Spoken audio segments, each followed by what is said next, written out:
Hey guys, welcome to agriculture IQ में आपका स्वागत है। तो गाइस, आपके सामने आज मैं पूरा पेपर लाया हूँ। पूरा पेपर सॉल्व करेंगे आज एक ही वीडियो में। पूरा reasoning, maths, English, general awareness, कितने क्वेश्चन आए, कौन सा पैटर्न यहाँ पर डीडीए फॉलो कर रहा है, बैंकिंग का या फिर एसएससी का, पूरी वीडियो में आज जानेंगे। सो गाइस, इससे पहले वीडियो शुरू करने से पहले यहाँ पर टेलीग्राम चैनल है एग्रीकल्चर आईक्यू ऑफिशियल, वहाँ पे आप मेरे को ज़रूर फॉलो करिए एग्रीकल्चर आईक्यू ऑफिशियल। तो आप वहाँ पे फॉलो कर सकते हैं। पीडीएफ आपको वहाँ पर तुरंत मिल जाएगी और मेरी हर वीडियो का नोटिफिकेशन वहाँ पे जल्दी से मिल जाएगा।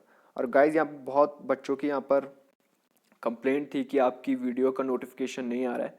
तो गाइस, यहाँ पर चैनल को सब्सक्राइब करने के बाद आप जो बेल आइकन है उसमें ऑल करके यहाँ पर जो नोटिफिकेशन है उसे यहाँ पर टिक मार दीजिए, जिससे मेरी हर वीडियो का नोटिफिकेशन आपको तुरंत मिल जाए। तो जल्दी से शुरू करते हैं यहाँ पर। तो गाइस, जैसे कि आपको पता है कि यहाँ पर जो सिलेबस में हॉर्टिकल्चर, फ्लोरिकल्चर, मेडिसिनल यहाँ पर तीनों ही हैं। यहाँ पर पार्ट बी में इंग्लिश, मैथ, रीजनिंग और जनरल अवेयरनेस तो है ही। तो क्वेश्चन पेपर को यहाँ पर हम देखेंगे और देखेंगे कि कितने क्वेश्चन आए। वैसे तो यहाँ पर रीजनिंग के 10, मैथ्स के 10, जनरल अवेयरनेस के 10 और यहाँ पर इंग्लिश के 10 है, यानी कि 80 क्वेश्चन, यानी कि 3 भाग में है, हॉर्टिकल्चर, मेडिसिनल और यहाँ पर फ्लोरी। और जो 40 बचे हुए हैं वो लगभग पार्ट बी जो मैंने अभी आपको बताया है। और यहाँ पर डेफिनेटली यहाँ पर जो ये है वो हम आगे जानेंगे, क्वेश्चन में वो पता चलेगा कि यहाँ पर कौन सा पैटर्न है, बैंकिंग या एसएससी। तो वीडियो शुरू करते हैं। तो पहला क्वेश्चन है यहाँ पर, डेविल्स ट्री और सप्तपर्णी, ये कॉमन नेम किसका है? तो ये कॉमन नेम है, सप्तपर्णी है एल्स्टोनिया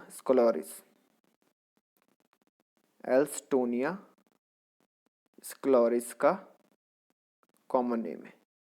यहाँ पर ये बॉटनिकल नेम है। नेक्स्ट क्वेश्चन देखते हैं। वाइल्ड गार्डन है वो expounded by William Robinson. Wild garden को एक्सपॉन्डेड किसने किया था? William Robinson. पर कौन सी शताब्दी में किया था? वो है 19th सेंचुरी। आंसर है 19th सेंचुरी। नेक्स्ट क्वेश्चन है, द हाइट ऑफ मामे bonsai should not be more than. ये बोनसे का एक टाइप है यहाँ पर, मामे। द हाइट ऑफ मामे बोनसाई, इसकी जो हाइट है वो कितने से ज़्यादा नहीं होनी चाहिए? वो ज़्यादा नहीं होनी चाहिए 5 से 15 सेंटीमीटर। 5 से 15 सेंटीमीटर चलेगा, पर उससे ज़्यादा इसकी हाइट नहीं होनी चाहिए। नेक्स्ट क्वेश्चन देखते हैं।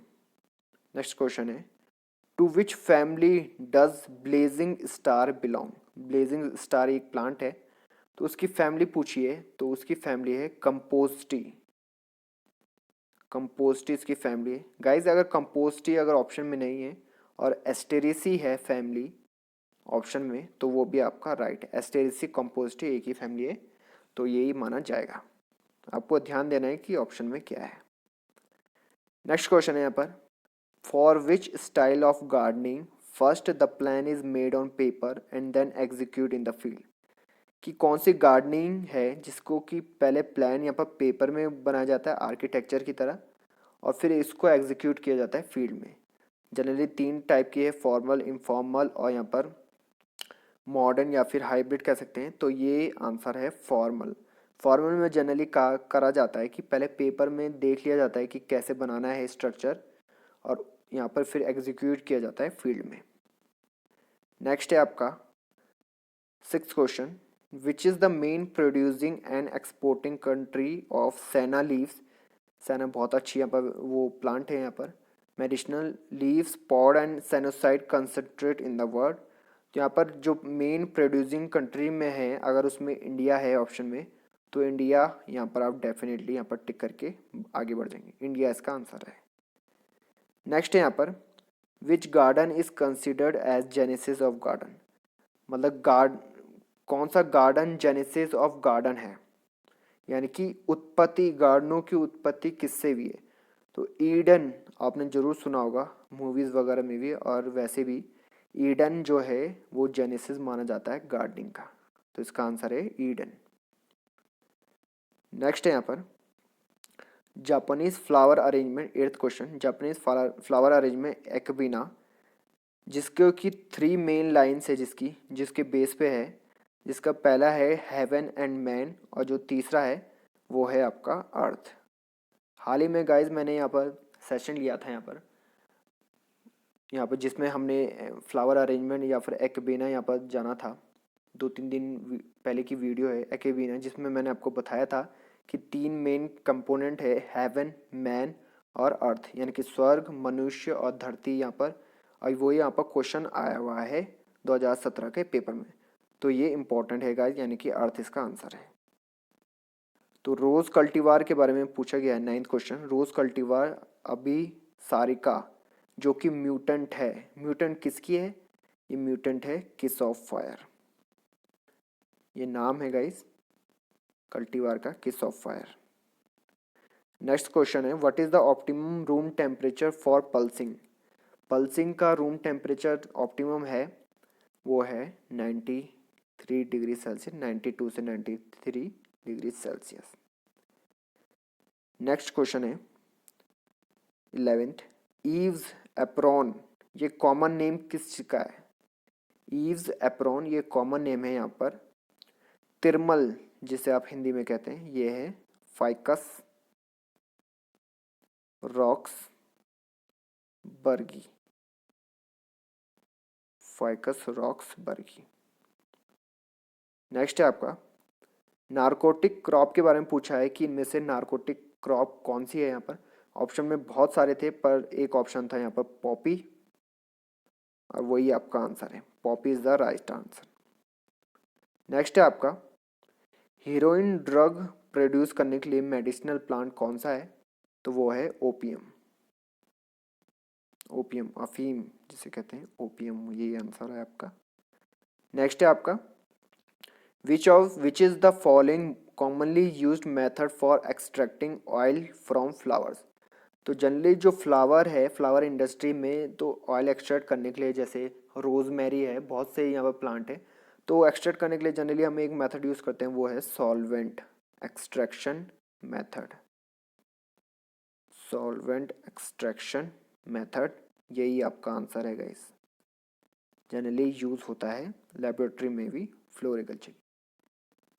तो अगेन यहाँ पर क्वेश्चन आया जापानीज से, जापानीज फ्लावर अरेंजमेंट में जो शाइन है उसका एंगल क्या होता है? तो एंगल के बारे में बहुत कुछ यहाँ पर जानेंगे हम आगे की वीडियो में, अभी वो वीडियो नहीं आई है। तो जनरली मैं बता देता हूँ, जो शाइन है उसका एंगल होता है 15 डिग्री सेल्सियस, 15 डिग्री सेल्सियस नहीं, 15 डिग्री यहाँ पर एंगल होता है, ये आपको याद रखना है। नेक्स्ट क्वेश्चन है 16 in bonsai which type of container is good for cascade style. Bonsai मैंने बहुत अच्छे से कवर किया है गाइज, यहाँ पर आप देख सकते हैं यहाँ पर प्लेलिस्ट में। और यहाँ पर कास्केड स्टाइल के लिए जो कंटेनर है वो जनरली स्क्वायर यूज होता है, स्क्वायर यूज होता है। नेक्स्ट है 17th question IBA treatment has been reported to increase rooting percentage in the hardwood cutting of Bougainvillea thema at a concentration of। IBA treatment होता है जो कि रूटिंग जो परसेंटेज है उसको इंक्रीज कर देता है बोगनविलिया में। अब उसका पूछा है कंसंट्रेशन कितना रखना चाहिए, तो कंसंट्रेशन होता है इसका जनरली 2000 ppm, ये आपको याद रखना है। नेक्स्ट है आपका 18 if double type cultivar of Gabera are grown in polyhouses, they produce approximately how many flowers per square meter area per year। तो डबल टाइप कल्टीवार जो गबेरा है वो पॉली हाउस में कितने फ्लावर पर स्क्वायर मीटर पर ईयर ग्रो कर सकता है? तो ये होता है 200 इसका राइट आंसर है। नेक्स्ट है यहाँ पर बोगनविलिया की फैमिली पूछी है, यहाँ पर फैमिली से सवाल बहुत आते हैं गाइज, और यहाँ पर मैंने हर चीज़ को डिटेल में कवर किया है, आप देख सकते हैं प्लेलिस्ट में। तो 19 का है निक्टेगैनी, निक्टेगैनी इसकी फैमिली है, निक्टेगैनी बोगनविलिया की फैमिली है। नेक्स्ट है आपका 20 डाइमॉर्फिया, ये यहाँ पर वेरी गुड फॉर, तो जो डाइमॉर्फिथिया है वो बेडिंग और पॉट्स के लिए यहाँ पर बहुत अच्छा है। बेडिंग और पॉट्स, जनरली फ्लावर है तो बेडिंग और पॉट के लिए बहुत अच्छा है। 21 क्वेश्चन है, araucaria cookii is highly suitable for planting as, तो ये स्पेसिमेन के लिए जनरली यूज होता है। एराकोरिया कुकी जनरली स्पेसिमेन के लिए यूज होता है। नेक्स्ट क्वेश्चन है, द रोज वैरायटी मृणालिनी ये डेवलप्ड, किसने डेवलप की है रोज वैरायटी मृणाली, तो ये जनरली डेवलप की है यहाँ पर इंडियन एग्रीकल्चर रिसर्च इंस्टीट्यूट यानी कि IARI ने इसे डेवलप किया है। नेक्स्ट है आपका question, what is the percentage of ascocenda hybrid of orchid, तो एस्कोंडा जो हाइब्रिड है उसका परसेंटेज पूछा है, तो परसेंटेज नहीं होगा यहाँ पर गाइज, यहाँ पर होगा पेरेंटेज। पेरेंटेज माने यानी कि इसका जो मूल है, मतलब किससे यहाँ पर हाइब्रिड निकला है पेरेंटेज, तो वो है एस्कॉन्टम और वांडा। एस्कॉन्टम और वांडा से जनरली ये हाइब्रिड आया है, ये आपको याद रखना है। नेक्स्ट है 24, विच is the most efficient irrigation method for growing flowering crop, तो जनरली ऑप्शन थे यहाँ पर और उसमें जो सही आंसर है वो है drip. Drip irrigation generally use करते हैं। नेक्स्ट है आपका, which mode of indoor gardening was developed by doctor Nathaniel Ward, तो जनरली जो इंडोर गार्डनिंग डेवलप किया था नेथानियल वार्ड ने वो है टेरेरियम। टेरेरियम जिसे जनरली यहाँ पर ग्लास होता है, तो या फिर ग्लास या फिर बोतल में आप यहाँ पर अंदर आप प्लांट ग्रो करते हैं उसे टेरेरियम कहते हैं। नेक्स्ट है आपका, the import of seeds plant material for sowing planting is regulated by, जो हम इंपोर्ट करते हैं आयात करते हैं सीड प्लांट और प्लांट के मटेरियल सोइंग करने के लिए प्लांटिंग या फिर प्रोपगेशन है, इसको जो रेगुलेट करता है वो जनरली है plant fruit and seed order. Plant fruit और सीड ऑर्डर जनरली रेगुलेट करता है। ये बहुत इंपॉर्टेंट है गाइज यहाँ पर, क्योंकि हम जब इंपोर्ट करते हैं, जैसे कि आपको पता होगा यहाँ पर जो पार्थेनियम है वो जनरली यहाँ पर वीट के साथ आ गई थी, कैरेट ग्रास, और बहुत से मिमिक्री जो वीड है वो आ गए थे यहाँ पर इंपोर्ट करते हुए जब हम ग्रीन रेवोल्यूशन वगैरह हुआ, तो खासा ध्यान रखना पड़ता है यहाँ पर कि यहाँ पर कोई भी यहाँ पर मटेरियल फॉल्स मटेरियल ना आए। नेक्स्ट है आपका, which is a well known cardiotonic, तो कार्डियोटोनिक की बात है यहाँ पर तो डिजिटेलिस यहाँ पर ऑप्शन में था, तो डिजिटेलिस आपका आंसर है। डिजिटेलिस फ्लावर है बहुत ही अच्छा, कार्डियोटोनिक के रूप में होता है। तो फ्रेंच मैरीगोल्ड इज, तो फ्रेंच मैरीगोल्ड यहाँ पर पूछा गया था डाइप्लॉइड है हैप्लॉइड है, तो यहाँ पर ये है डाइप्लॉइड। फ्रेंच मैरीगोल्ड जो है डाइप्लॉइड।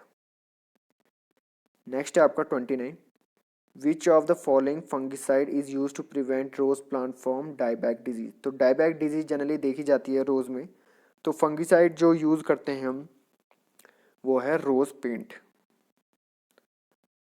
रोज पेंट जनरली यूज करते हैं फंगिसाइड जिससे कि डाईबैक डिजीज ना हो।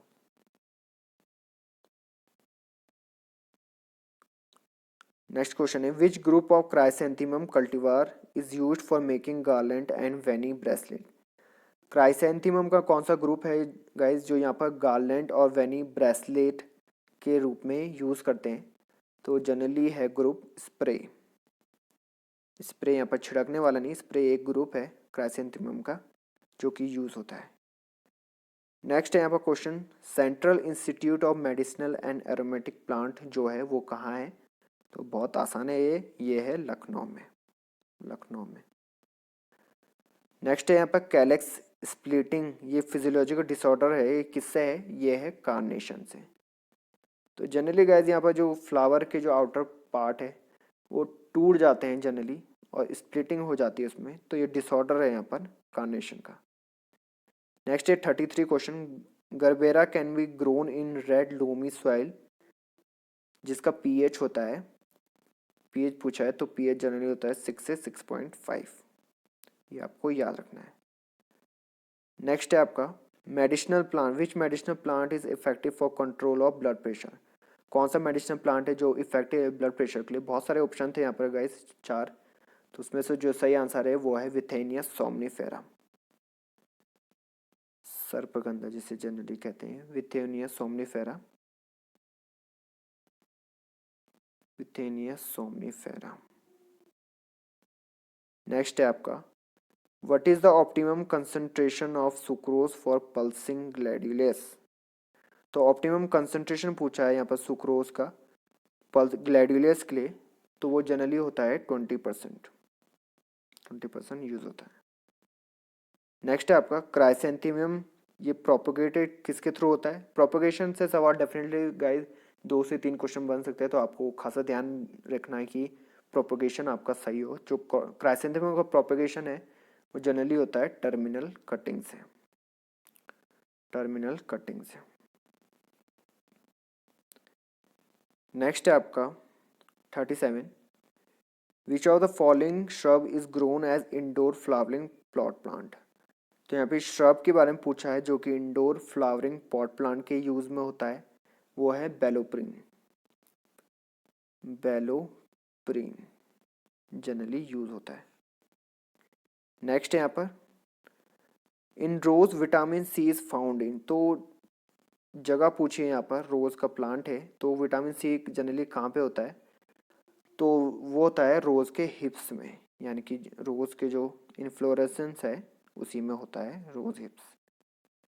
नेक्स्ट है यहाँ पर कामिनी और शशांक जो कि न्यूली डेवलप कल्टीवार हैं, वो हैं किसके कल्टीवार हैं, वो है China aster, China aster generally.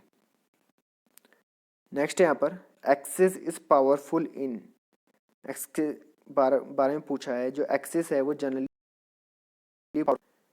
वो पावरफुल होते हैं यहाँ पर इंग्लिश गार्डन में। एक्सिस एक लाइन है गाइस जो कि यहाँ पर गार्डनिंग में है, फॉर्मल गार्डन, इनफॉर्मल या इंग्लिश, ये तो इंग्लिश गार्डन में बहुत ही ज़्यादा पावरफुल है। नेक्स्ट क्वेश्चन है 41 टू विच फैमिली डज एजारडिक्टा इंडिका बिलोंग। तो ये है यहाँ पर मेलिएसी फैमिली से, मेलिएसी फैमिली से। नेक्स्ट है आपका antigonon leptopus bears flower in September October having a colour of. तो जो एंटीजन लेप्टोपस है वो सितंबर अक्टूबर में जो फ्लावर आते हैं वो जनरली होते हैं पिंक कलर के, गुलाबी पिंक कलर के जनरली फ्लावर आते हैं। तो प्लांटिंग डिस्टेंस पूछिए यहाँ पर पॉलिंथस रोज की 43, वो है 45 सेंटीमीटर, 45 सेंटीमीटर की जनरली प्लांटिंग डिस्टेंस होती है प्लांट टू प्लांट। अब पूछा है येलोइंग ऑफ लॉन, तो यहाँ पर फिजियोलॉजिकल डिसऑर्डर और जो प्लांट प्रोटेक्शन है वहाँ से भी क्वेश्चन आ सकते हैं यहाँ पर। येलोइंग ऑफ लॉन, जो लॉन है यानी कि येलोइंग हो जाती है लॉन, वो होती है यहाँ पर जनरली वाटर लॉगिंग के कारण, वाटर लॉगिंग के कारण जनरली होती है।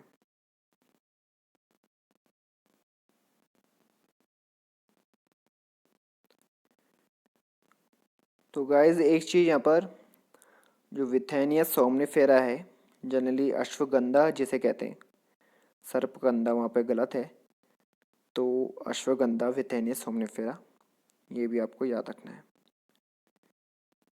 नेक्स्ट क्वेश्चन है यहाँ पर bougainvillea cultivar Arjun a mutant of Partha जिसे यहाँ पर इवॉल्व्ड किया है, वो यहाँ पर जनरली हमें बताना है कि कितने गामा रेज में इवॉल्व किया है, वो है gamma rays 250 rads, 250 generally rads यहाँ पर एक यूनिट है इनकी गामा रेज की, तो ये आपको याद रखना है।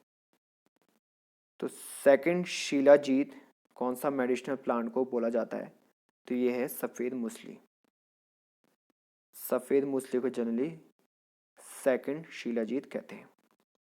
नेक्स्ट क्वेश्चन है यहाँ पर at what temperature can the dormancy of cormels of gladiolus be broken by storing for 3 to 4 months।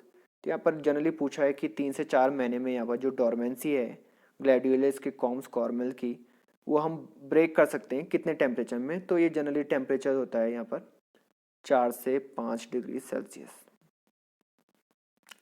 Next यहाँ पर इन अजालिया जो फ्लावर है, flower initiation stimulated through photo period control and spray of growth retardant. तो growth retardant के बारे में पूछा है, वो है सायोसिल। और यहाँ पर जो पीपीएम है वो है 2500 यहाँ पर पीपीएम है। नेक्स्ट क्वेश्चन है यहाँ पर 49, what is the isolation distance for seed production in cross pollination flower crops. तो क्रॉस पॉलिनेशन फ्लावर क्रॉप में आइसोलेशन डिस्टेंस पूछा है, जनरली जो होती है वो है 1000 मीटर की, यहाँ पर इन जनरल पूछा है। नेक्स्ट यहाँ पर which is an ideal ornamental plant for making good dwarf ornamental hedge. तो जो बोना है ऑर्नामेंटल हेज, यहाँ पर जो आइडियल ऑर्नामेंटल प्लांट है तो ये बोला है यहाँ पर, तो इसका सही आंसर है एक्ल्फा स्पीशीज, ये इसका सही आंसर, बाकी रॉन्ग है। नेक्स्ट यहाँ पर whose gum resin is used as a remedy to reduce cholesterol content in blood। तो यहाँ पर गम रेजन पूछा है जिससे कोलेस्ट्रॉल कंटेंट ब्लड में जनरली कम हो सकता है, वो है यहाँ पर गूगल का यहाँ पर प्लांट है, उसका गम रेजन बहुत अच्छा होता है, फायदेमंद होता है। नेक्स्ट है यहाँ पर 52, area of garden devoted exclusive to shrub, उसको क्या बोलते हैं यहाँ पर, जो श्रब्स के लिए ही बना है तो वो जनरली है श्रबरीज को टर्म को बोलते हैं। नेक्स्ट है आपका शिन सू हिकी, ये फीचर्स हैं, ये किस चीज़ के फीचर्स हैं, तो ये जनरली है एक्काबाना जापानीज, यहाँ पर जो गार्डनिंग है स्टाइल ऑफ गार्डनिंग एक्काबाना के फीचर्स हैं, ये आगे हम कवर करेंगे इन डेप्थ में। बेगम अली यावा जोंग, ये वैरायटी है किसकी है, ये है बोगनविलिया की वैरायटी, ये जनरली बोगनविलिया की वैरायटी है। नेक्स्ट क्वेश्चन है 55, what is the seed requirement of China aster for 1 hectare area. Seed requirement कितने चाहिए होंगे, तो ये है 2.5 से 3 किलो। नेक्स्ट है यहाँ पर what is the botanical name of liquorice और मुलेठी। मुलेठी का यहाँ पर जो बॉटनिकल नेम है वो है ग्लाइकोरिजा ग्लैब्रा, ग्लाइकोरिजा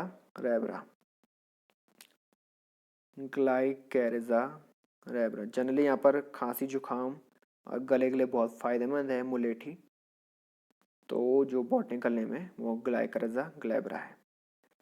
अब पूछा है फेरी रिंग डिजीज ऑफ लॉन, ये किसके कारण होती है फेरी रिंग डिजीज, जनरली गोल यहाँ पर आकार हो जाता है लॉन में, तो वो जनरली होती है फंगस के कारण जनरली होती है।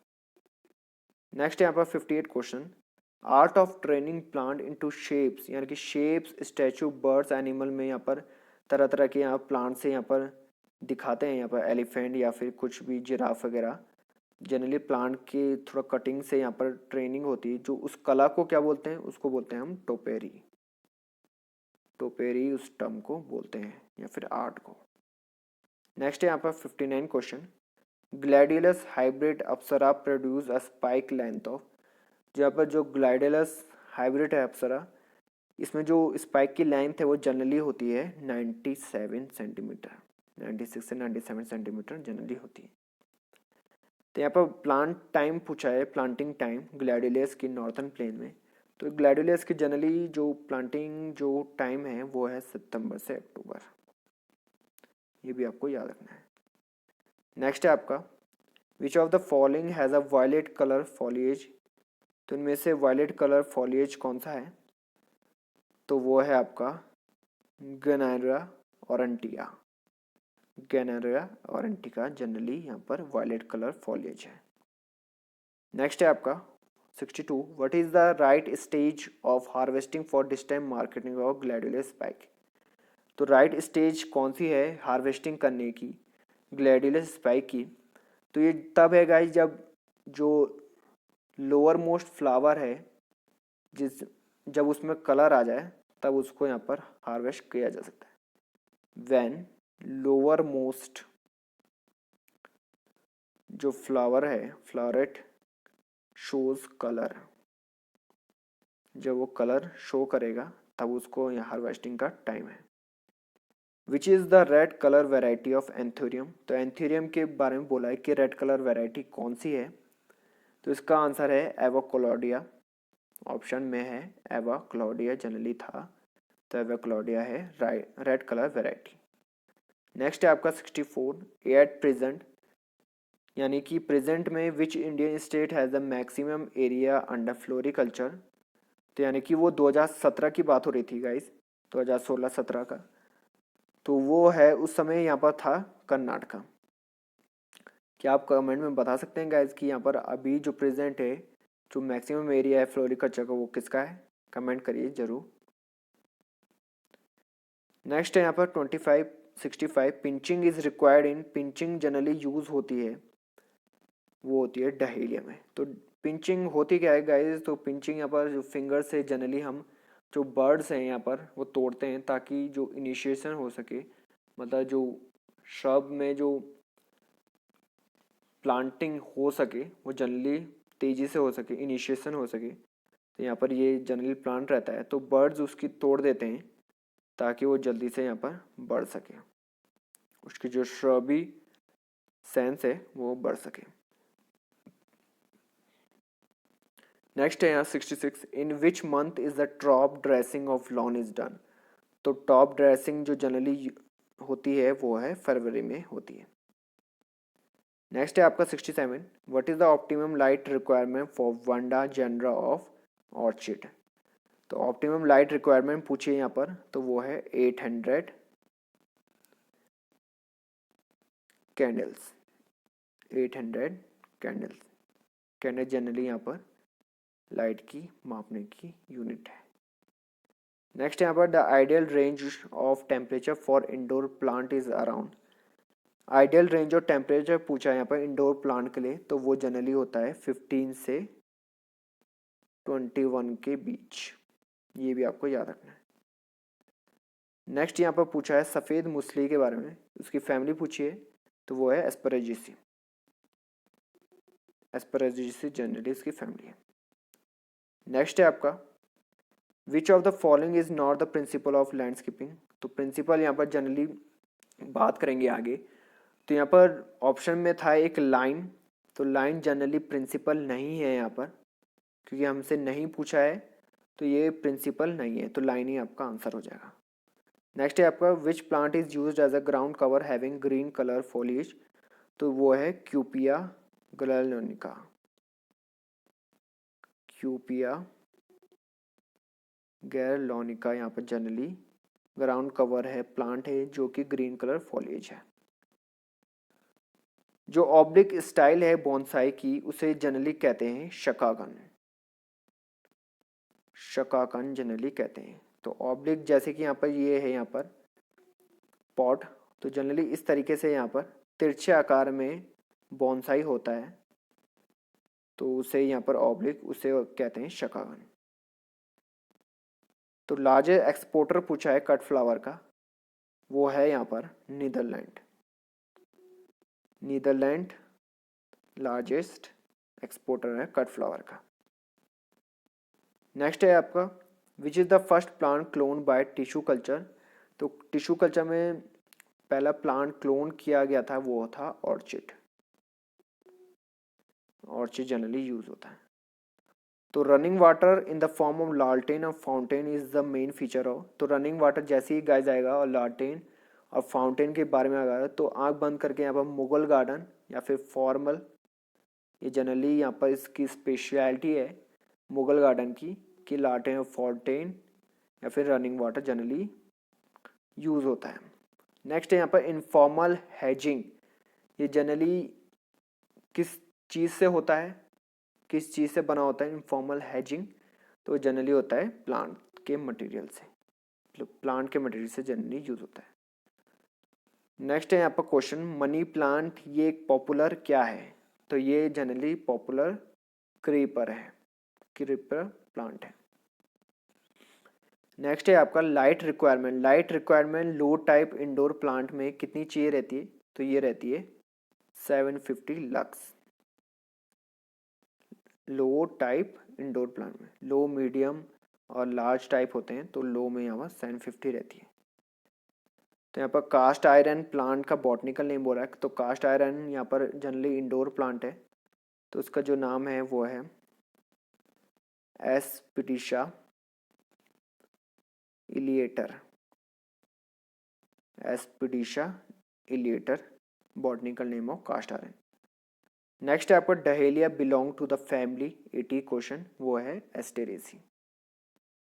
एस्टेरेसी जनरली फैमिली है डहेलिया की। तो गाइज ये था यहाँ पर हॉर्टिकल्चर, फ्लोरिकल्चर और यहाँ पर मेडिसिनल से क्वेश्चन। आगे हम देखेंगे यहाँ पर रीजनिंग के क्वेश्चन, तो बने रहिए एग्रीकल्चर आईक्यू से।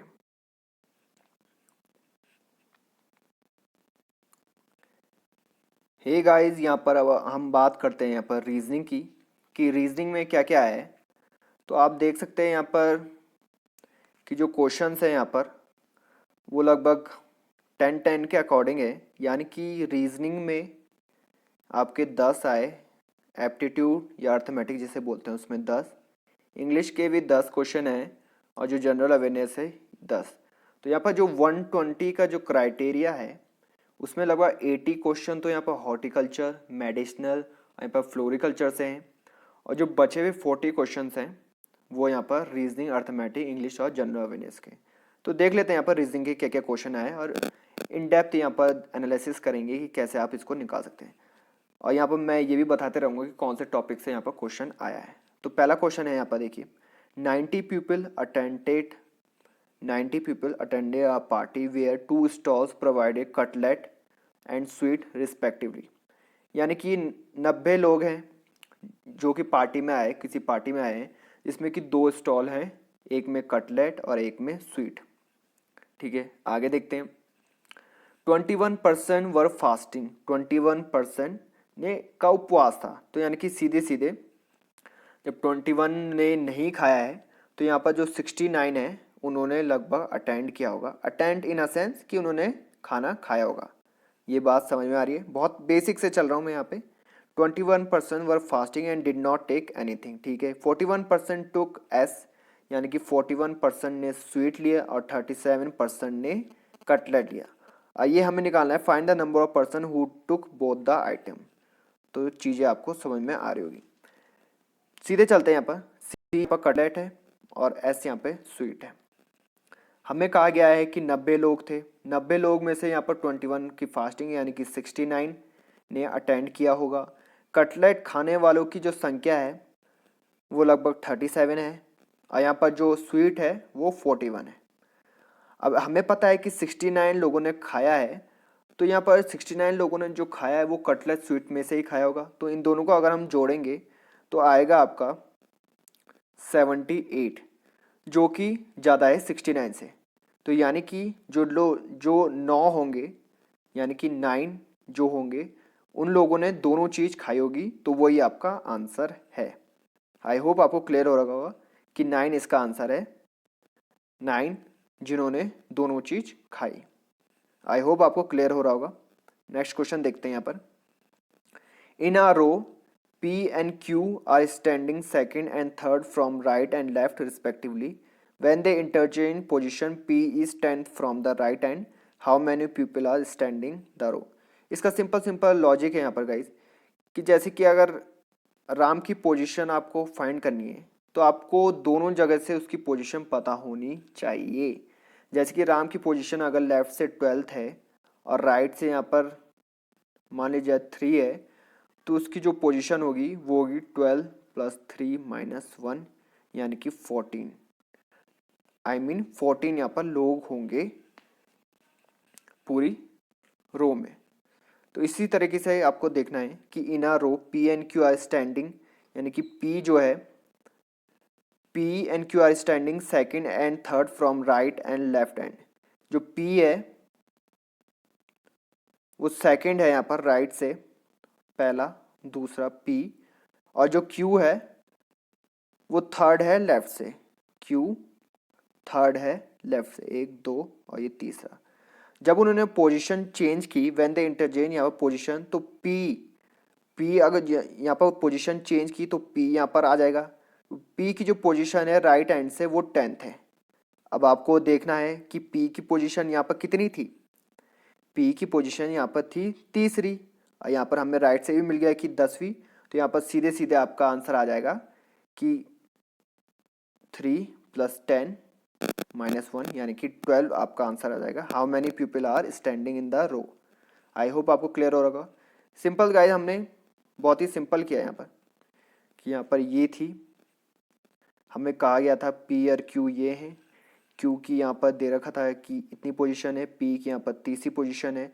जब हमने इंटरचेंज किया यानी कि क्यू यहाँ आ गया, आई मीन क्यू और पी थे, और पी जब यहाँ आ गया और पी की हमें बोल दिया है कि यहाँ पर राइट से 10वां है।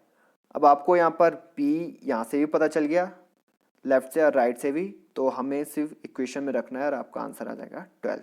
आई होप आपको क्लियर हो रहा होगा। नेक्स्ट क्वेश्चन है यहाँ पर, instead of finding 4/5 of a number. अब देख लेते हैं यहाँ पर किन किन यहाँ से आया है। यहाँ पर ये पजल नहीं कहेंगे इसे हमें सीरीज कहेंगे। सीरीज में बहुत सारी सीरीज होती हैं कि कोई लेफ्ट है या राइट, वहाँ से क्वेश्चन आया है। और ये जो ऊपर वाला है वो सिंपली यहाँ पर रेशियो, और जो रेशियो है उससे आया है, रेशियो टॉपिक से। तीसरा जो है यहाँ पर इंस्टेड ऑफ फाइंडिंग, ये सिंपली अब क्वेश्चन है, instead of finding 4/5 of a number, यानी कि 4/5 करना था हमें नंबर, उसकी जगह हमने कर दिया 4/15 of a number was taken into account, यानी कि ये रॉन्ग नंबर टाइप है। यानी कि हमें करना था 4/5 पर हमने कर दिया 4/15, जिससे कि डिफरेंस आ गया है 120। फाइंड द नंबर, हमें सिंपली नंबर करना है। इसका 2 मेथड है गाइस। ऑप्शन से आप जा सकते हैं सीधे सीधे, या फिर आप एक्स लेके चलते हैं। तो हम यहाँ पर एक्स लेके चलते हैं। एक्स लेके चलते हैं यहाँ पर कि क्या आएगा। वैसे अब अगर आपके पास टाइम कम है तो मैं आपके लिए यही सलाह होगी कि आप यहाँ पर मिलेंगे आपको ऑप्शन, उसी से जाइए। पर हम एक्स से जाते हैं यहाँ पर। तो सिंपल गाइस, हमें करना है कि 4/5 हम लेंगे एक्स, वो नंबर है जिसका हमें वो करना है अकाउंट में। 4/5 लिया हमने एक्स का, और हमसे गलती क्या हो गई, हमने 4/15 कर दिया नंबर का, 4/15 नंबर कर दिया। और इन दोनों का डिफरेंस है 120, इन दोनों का डिफरेंस है 120। सॉल्व करेंगे हम तो यहाँ पर 4/5 हम बाहर ले लेंगे, अंदर आएगा x - 1/3 = 120। यहाँ पर 5 यहाँ पर, अब 4 से यहाँ पर सीधे सीधे कर जाएगा 30, और x - 1/3 आएगा 150। और जब हम सॉल्व करेंगे तो आपका आंसर आएगा x = 225। तो 225 वो नंबर था जिससे हमने गलत कर दिया था, वो आपका आंसर है 225। आई होप आपको क्लियर हो रहा होगा। सिंपल। तो अगर जैसे ऑप्शन में 225 रहता या कोई भी रहता तो आपने सिंपली ऐसे करना था कि 225 नंबर है, इसका हमने निकाला 4/15, यानी कि 15 × 15, 7, 15 5 जा, यहाँ पर आता 60।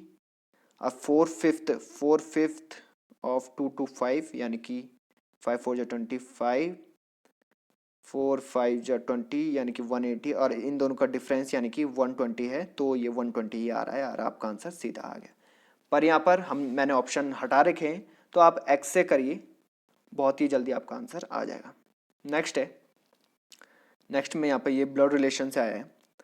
के ब्रदर है, K is the brother of X and only son of P, Y is father of P, how is X related to Y. तो सिंपल है गाइज, यहाँ पर बहुत सिंपल है। तो यहाँ पर मैंने आपको ब्लड रिलेशन चल रहा है यहाँ पर रीजनिंग में टॉपिक, आप यहाँ पर प्लेलिस्ट में देख सकते हैं। तो मैंने आपको बात बताई थी कि जब हम किसी बॉय या मैन के लिए करेंगे तो प्लस का साइन यूज़ करेंगे, और जो लेडी या फिर गर्ल के लिए माइनस, और यहाँ पर अगर ऑफस्प्रिंग होगी बेटा वगैरह तो यहाँ पर एरो के साइन आएगा, और यहाँ पर अगर मैरिड कपल हैं तो ये वाला साइन आएगा। तो देख लेते हैं यहाँ पर। तो के को बोला है भाई है, के भाई है एक्स का। एंड यहाँ पर पहले व्यक्ति के लिए हुआ है, और जो के है वो ओनली सन है पी का। के यहाँ पर ओनली सन है पी का, ठीक है। वाई फादर है पी का, यानी कि वाई हम यहाँ पर लिख देंगे, वाई फादर है पी का। अब बोला है एक्स रिलेटेड टू वाई। अब यहाँ पर आप ऑप्शन में यहाँ पर जरूर होगा आपको गुमराह करने के लिए, बच्चों को गुमराह करने की, how is X related to Y. तो एक्स में यहाँ पर ये भी आया होगा कि नन ऑफ द अबव, यानी कि इनमें से कोई नहीं। पर आपको ये ध्यान देना है, क्योंकि आपको लग रहा होगा कि एक्स यहाँ पर बॉय भी हो सकता है, गर्ल भी, पर यहाँ पर आपने ध्यान से देखा नहीं। के is the brother of X and only son of P, only son है पी का, तो यानी कि ये जो होगी वो डॉटर होगी। और यहाँ पर एक्स वाई की क्या है, ग्रैंड डॉटर है, क्योंकि वाई जो पिता है उसका बेटा पी है और पी की बेटी यहाँ पर एक्स है, तो ये ग्रैंड डॉटर होगी वाई की, एक्स होगी ग्रैंड डॉटर। आई होप आपको क्लियर हो रहा होगा। नेक्स्ट है यहाँ पर एनालॉगी का, यहाँ पर बोला है केयरलेस। केयरलेस, जो यहाँ पर केयरलेस रहता है, बहुत आसान है, यहाँ पर केयरलेस है वो। और दूसरा है पर्टिकुलर, यानी कि थोड़ा आप समझ सकते हैं कि यहाँ एंटोनिम का सीन कर रहा है। केयरलेस बेकार, और पर्टिकुलर यहाँ पे की जो आपने काम के लिए दृढ़ है। दूसरा है प्रैक्टिकल, प्रैक्टिकल है जो आदमी, प्रैक्टिकल यानी कि काम काजी आदमी। तो इसका उल्टा अगर हम करेंगे यानी कि बेकार, तो यहाँ पर आपका ऑप्शन भी रहेगा। तो ऑप्शन अगर आ रहेगा आइडियल, आइडियल माने होता है एक दो आइडियल होते हैं, आइडियल माने बेकार भी होता है, और एक आइडियल होता है जिसे आप बहुत ही अपना आइडियल मानते हैं, कि महात्मा गांधी या फिर टाइगर वुड्स गोल्फ के उसमें, या फिर रोनाल्डो मेरे आइडियल हैं, कि उनके जैसे मैं बनना चाहता हूँ। तो इस हिसाब से आप देख सकते हैं, तो आइडियल आपका आंसर होगा। नेक्स्ट है यहाँ पर in a certain code heart is written as FGYTR, how is mouse written in the code. बहुत सिंपल है गाइज, सिंपल आपने हार्ट लिखना है HERT, और उसके नीचे लिखना है FGYTR।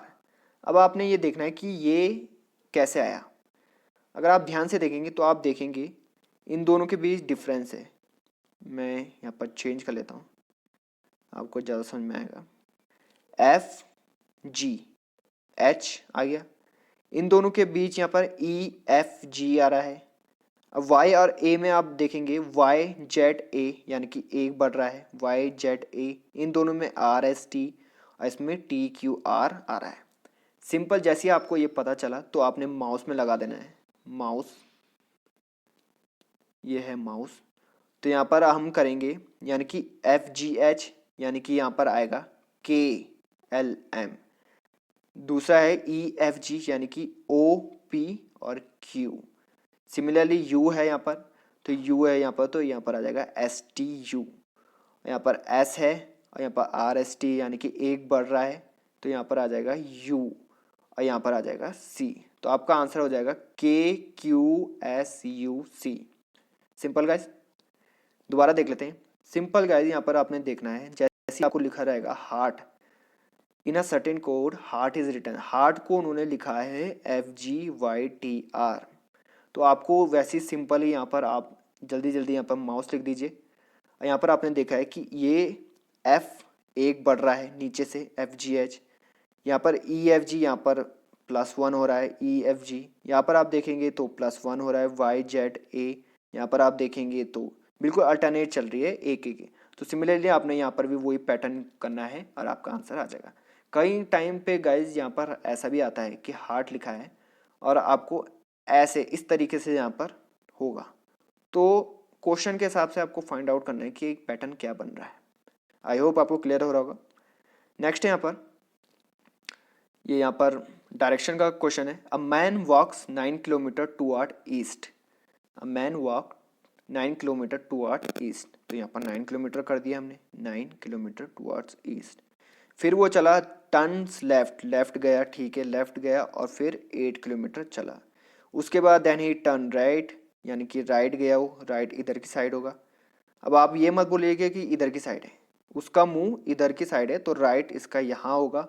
फिर वो गया यहाँ पर 7 किलोमीटर, फिर वो गया वॉक 8 किलोमीटर राइट में, 8 किलोमीटर राइट में। अब ये बोला है कि how far away is he from starting point, starting point से कितना दूर है। तो यहाँ पर सिंपल ही यहाँ पर गाइस ये यहाँ पर आएगा लगभग, मैं चेंज कर देता हूँ, दोबारा समझा देता हूँ मैं आपको। इस तरीके से यहाँ पर आएगा, ये पहले यहाँ गया, फिर यहाँ, फिर यहाँ, ये थी यहाँ पर 9, ये यहाँ पर 8, ये 7 और ये 8। अब जब गाइस ये यहाँ पर आया तो पूछा है वो यहाँ से कितनी दूरी पे है। तो सिंपल गाइस ऐसे ऐसे करेंगे हम, 7 और 9 यानी कि 16 किलोमीटर है वो ईस्ट की साइड, ईस्ट की साइड 16 किलोमीटर है वो ईस्ट की साइड। ये डायरेक्शन का क्वेश्चन है, बहुत सिंपल है गाइस, बहुत बेसिक लेवल का है और आप आराम से कर लेंगे। नेक्स्ट है यहाँ पर नंबर सीरीज़ का। तो बैंकिंग में और यहाँ पर एसएससी की जो मैथ्स है उसमें यही डिफरेंस है कि एसएससी में ये जो बॉक्स पजल हैं वो बहुत आते हैं। अब बैंकिंग में जो पजल ये है इसका रूप ले लेते हैं नंबर सीरीज़। नंबर सीरीज़ जैसे मेरा जो प्लेलिस्ट में चल ही रहा है कि नंबर सीरीज़ कैसे करते हैं, तो वैसा है। तो सिंपल इसका यहाँ पर एक यहाँ पर फॉर्मूला लगेगा, यहाँ पर फॉर्मूला या फिर आप पैटर्न कह सकते हैं कि कैसे इसको आएगा। सिंपल गाइज यहाँ पर है, या तो कोई सा भी पैटर्न लग सकता है, जैसे कि 28 + 37 करके ये नंबर आ रहा होगा, या फिर 28 माइनस करके 37 ये नंबर आ रहा होगा। तो उसी तरीके से पैटर्न बनेगा और आपका आंसर आएगा। सिंपल गाइज देखते हैं यहाँ पर क्या बन रहा है। अगर आप ध्यान से देखेंगे तो आपको दिखेगा यहाँ पर कि 2 + 8 ये होता है 10, 3 + 7 ये होता है 10 और दोनों को मिला के हुआ है 20। अब ये हमने जनरली देखा है क्योंकि यहाँ पर पता चला था। अब इसको फॉलो करते हैं कि ये सही आ रहा है। यहाँ पर तो हम फॉलो नहीं कर पाएंगे, यहाँ पर करते हैं 4 + 1 5 और 9 + 3 12, तो ये आपका आंसर है 70।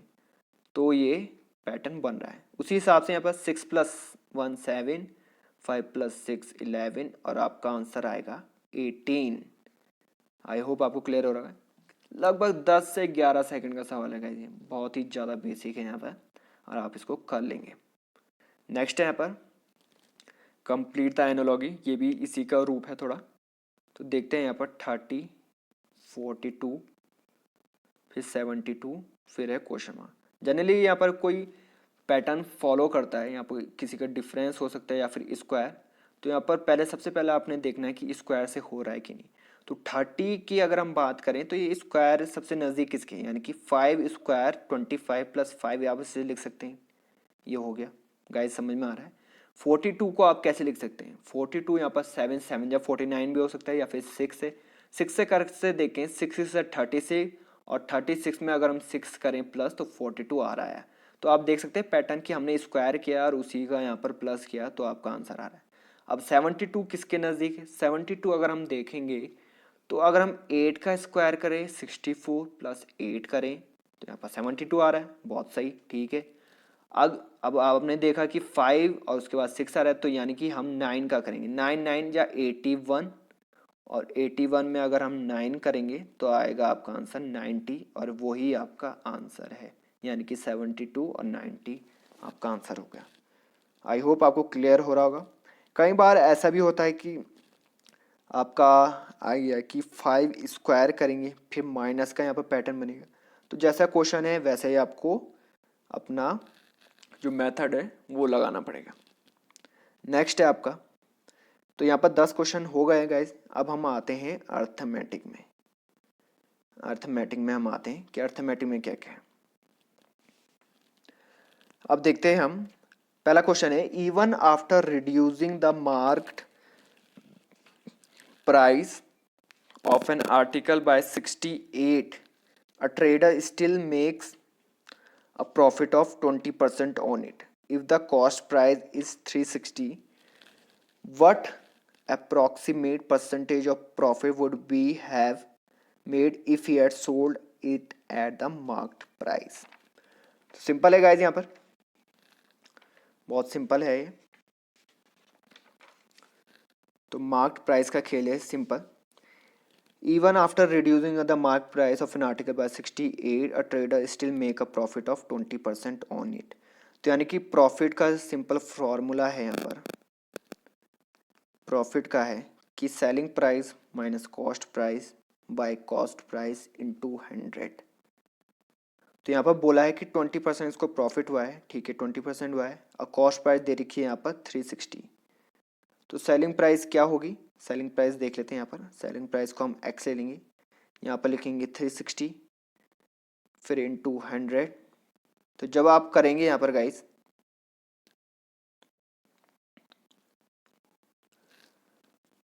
तो यहाँ पर हमने देखा कि सॉल्व करके आएगा आपका,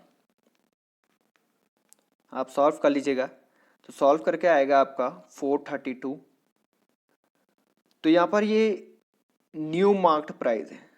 अब उसने बोला है कि उसका प्रॉफिट कितना होगा अगर उसने पहले वाले मार्क्ड प्राइस में बेचा होता। तो 432 जो आया आपका वो 20% प्रॉफिट वाला मार्क्ड प्राइस आया, और उसमें पहले बोला था कि उसने रिड्यूस किया है मार्क्ड प्राइस 68। तो यानी कि हम इसको प्लस कर देंगे 68, तो आएगा आपका 500। अब 500 पे अगर हम निकालेंगे प्रॉफिट, तो सिंपल यहाँ पर प्रॉफिट निकालेंगे। सेलिंग प्राइस यहाँ पर 500 और जो हमारा कॉस्ट प्राइस है वो सिंपल यहाँ पर 360 था, बाय 360 इंटू 100। तो जब आप निकालेंगे तो ये आएगा आपका प्रॉफिट 39। आई होप आपको क्लियर होगा, 39 आपका आएगा। तो सिंपल गाइज आप यहाँ पर मार्क्ड प्राइस यहाँ पर 100 लेके भी चल सकते थे, तो हमने सिंपल यहाँ पर निकाला क्योंकि हमें दे रखा था, सब कुछ दे रखा है। यहाँ पर फिर से मैं समझाता हूँ आपको। यहाँ पर हमने रिड्यूस किया मार्क्ड प्राइस 68, ठीक है, कर दिया। उसने प्रॉफिट किया 20%, ठीक है। कॉस्ट प्राइस यहाँ पर दे रखी 360, तो हम यहाँ पर सेलिंग प्राइस निकाल देंगे। सेलिंग प्राइस ही आपका मार्क्ड प्राइस है फिलहाल यहाँ पे। जब आपका मार्क्ड प्राइस आएगा यानी कि 432, तो उसने पहले बोला है कि उसने रिड्यूस किया है यानी कि कम किया है मार्क्ड प्राइस को। तो यानी कि जो ये वाला नंबर है वो कम किया हुआ होगा। तो यानी कि जो पहला वाला मार्क प्राइस है उसमें यहाँ पर 68 हम प्लस कर देंगे, तो आपका आंसर आ जाएगा 500। ये आपका पहले वाला मार्क प्राइस है। अब उसने कहा है कि यहाँ पर परसेंट प्रॉफिट कितना होगा अगर हम पहले वाले मार्क प्राइस यानी कि जो ओरिजिनल मार्क प्राइस है यानी कि 500 उस पर अगर हम बेचते तो वो आएगा आपका 39 प्रॉफिट आपका आ जाएगा। आई होप आपको क्लियर होगा। नेक्स्ट क्वेश्चन है यहाँ पर रेशियो ऑफ इनकम। ये इनकम एक्सपेंडिचर से रेशियो ऑफ इनकम दे रखी है यहाँ पर ABC की लास्ट ईयर यानी कि पहले साल की 4, 5, 6। उनकी इंडिविजुअल इनकम पहले साल और अब की यानी कि पास्ट की और अब की इंडिविजुअल इनकम है, यानी कि A की इंडिविजुअल इनकम है 2:3, B की है 4:5 और सिमिलरली C की है 3:4। अब उनकी सम प्रेजेंट जो इनकम है उन सब का यानी कि ABC की जो इनकम होगी इंडिविजुअल उन सब का सम है 226800। अब यहाँ पर बोला है कि C की इनकम निकालिए। बहुत सिंपल है गाइस, यहाँ पर सिंपल यहाँ पर रखते हैं। रेशियो ऑफ इनकम ABC दे रखी है हमें 4, 5, 6। तो सबसे पहले हम देख लेते हैं प्रेजेंट इनकम को हम लिखते हैं ABC यानी कि जो आज की है इनकम, ठीक है। नहीं, ये ABC होगी पास्ट की इनकम और जो प्रेजेंट की है वो होगी PQR। ये हमने एज्यूम किया है, ठीक है। एज्यूम किया है, आपको बात समझ में आ रही है कि यानी कि ABC है पास्ट की और यहाँ पे जो प्रेजेंट की है वो PQR है। अब यहाँ पर पास्ट की अगर हम इनकम निकालेंगे A, तो यहाँ पे हमें दे रखा था कि इनकम का रेशियो A का था 4x करेंगे हम, और यहाँ पर जो प्रेजेंट की इनकम है 4x/P, क्योंकि हमें रेशियो में खेलना है क्योंकि A की हमें दे रखा है कि पास्ट की इनकम है 2 और प्रेजेंट की इनकम है यहाँ पर 3। अगर आप इसको ऐसे में देखेंगे कि फिलहाल के लिए इन दोनों को छोड़ दो, यानी कि P को हमने बोला है प्रेजेंट इनकम इसकी 3 है यानी कि, और जो पास्ट की है 4x यानी कि 2 है उसकी। अब इसको सॉल्व करेंगे यहाँ पर A 4x/P इक्वल टू 2/3।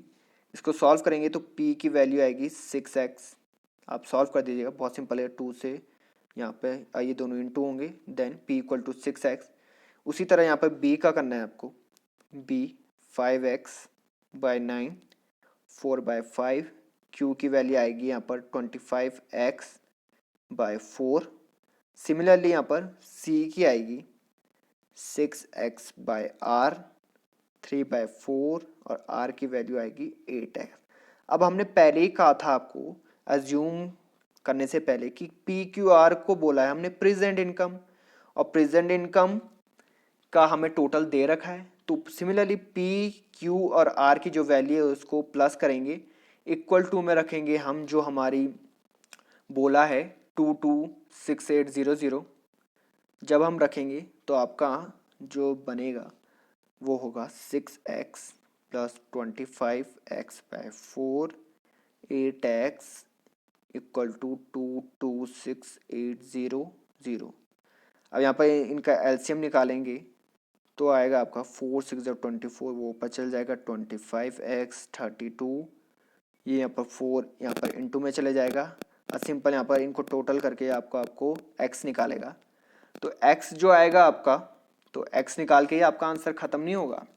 तो x जैसे आएगा तो x यहाँ पर 20 आएगा।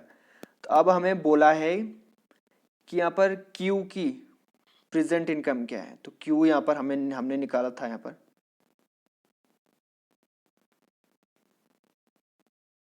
ये आएगा आपका 11200। अब हमें कहा था कि r की प्रेजेंट इनकम निकाल, यानी कि 8x, x की वैल्यू आ गई है तो 8 से इंटू करेंगे तो आपका आंसर आएगा 89600। आई होप आपको क्लियर हो रहा होगा। तो नेक्स्ट क्वेश्चन देखते हैं। नेक्स्ट है आपका let x be the least number which when divided by 2 3 4 5 and 6 leaves in each case the remainder 1। बात क्लियर हो रही है आपको?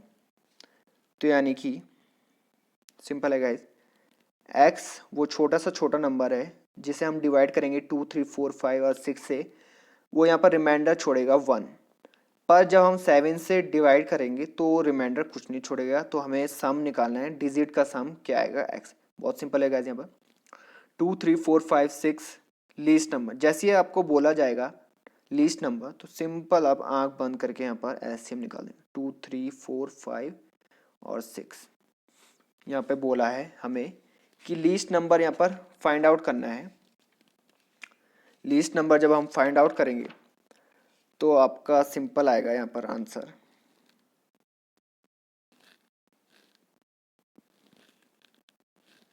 60 आएगा आपका एलसीएम। पर हमें यहाँ पर बोला है कि यहाँ पर हर एक केस में रिमाइंडर 1 छोड़ेगा। अब इसका मतलब क्या है, जैसे 60 है वो 2 से पूरा डिवाइड हो रहा है यानी कि 30 टाइम्स, पर यहाँ पर बोला है कि ईच केस रिमाइंडर 1 छोड़ेगा यानी कि वो नंबर होगा 61। ये आप डायरेक्ट नहीं लिखेंगे। तो अब हमें देखना है कि 7 पर जब 7 से डिवाइड करेंगे तो यहाँ पर रिमाइंडर नहीं छोड़ेगा, यानी कि हम लिखेंगे 60 के हम वो यहाँ पर नंबर या फिर हमें वो निकालना है कि किससे यहाँ पर इनटू होगा जिससे कि रिमाइंडर ना छोड़े। और यहाँ पर लिखना है यहाँ पर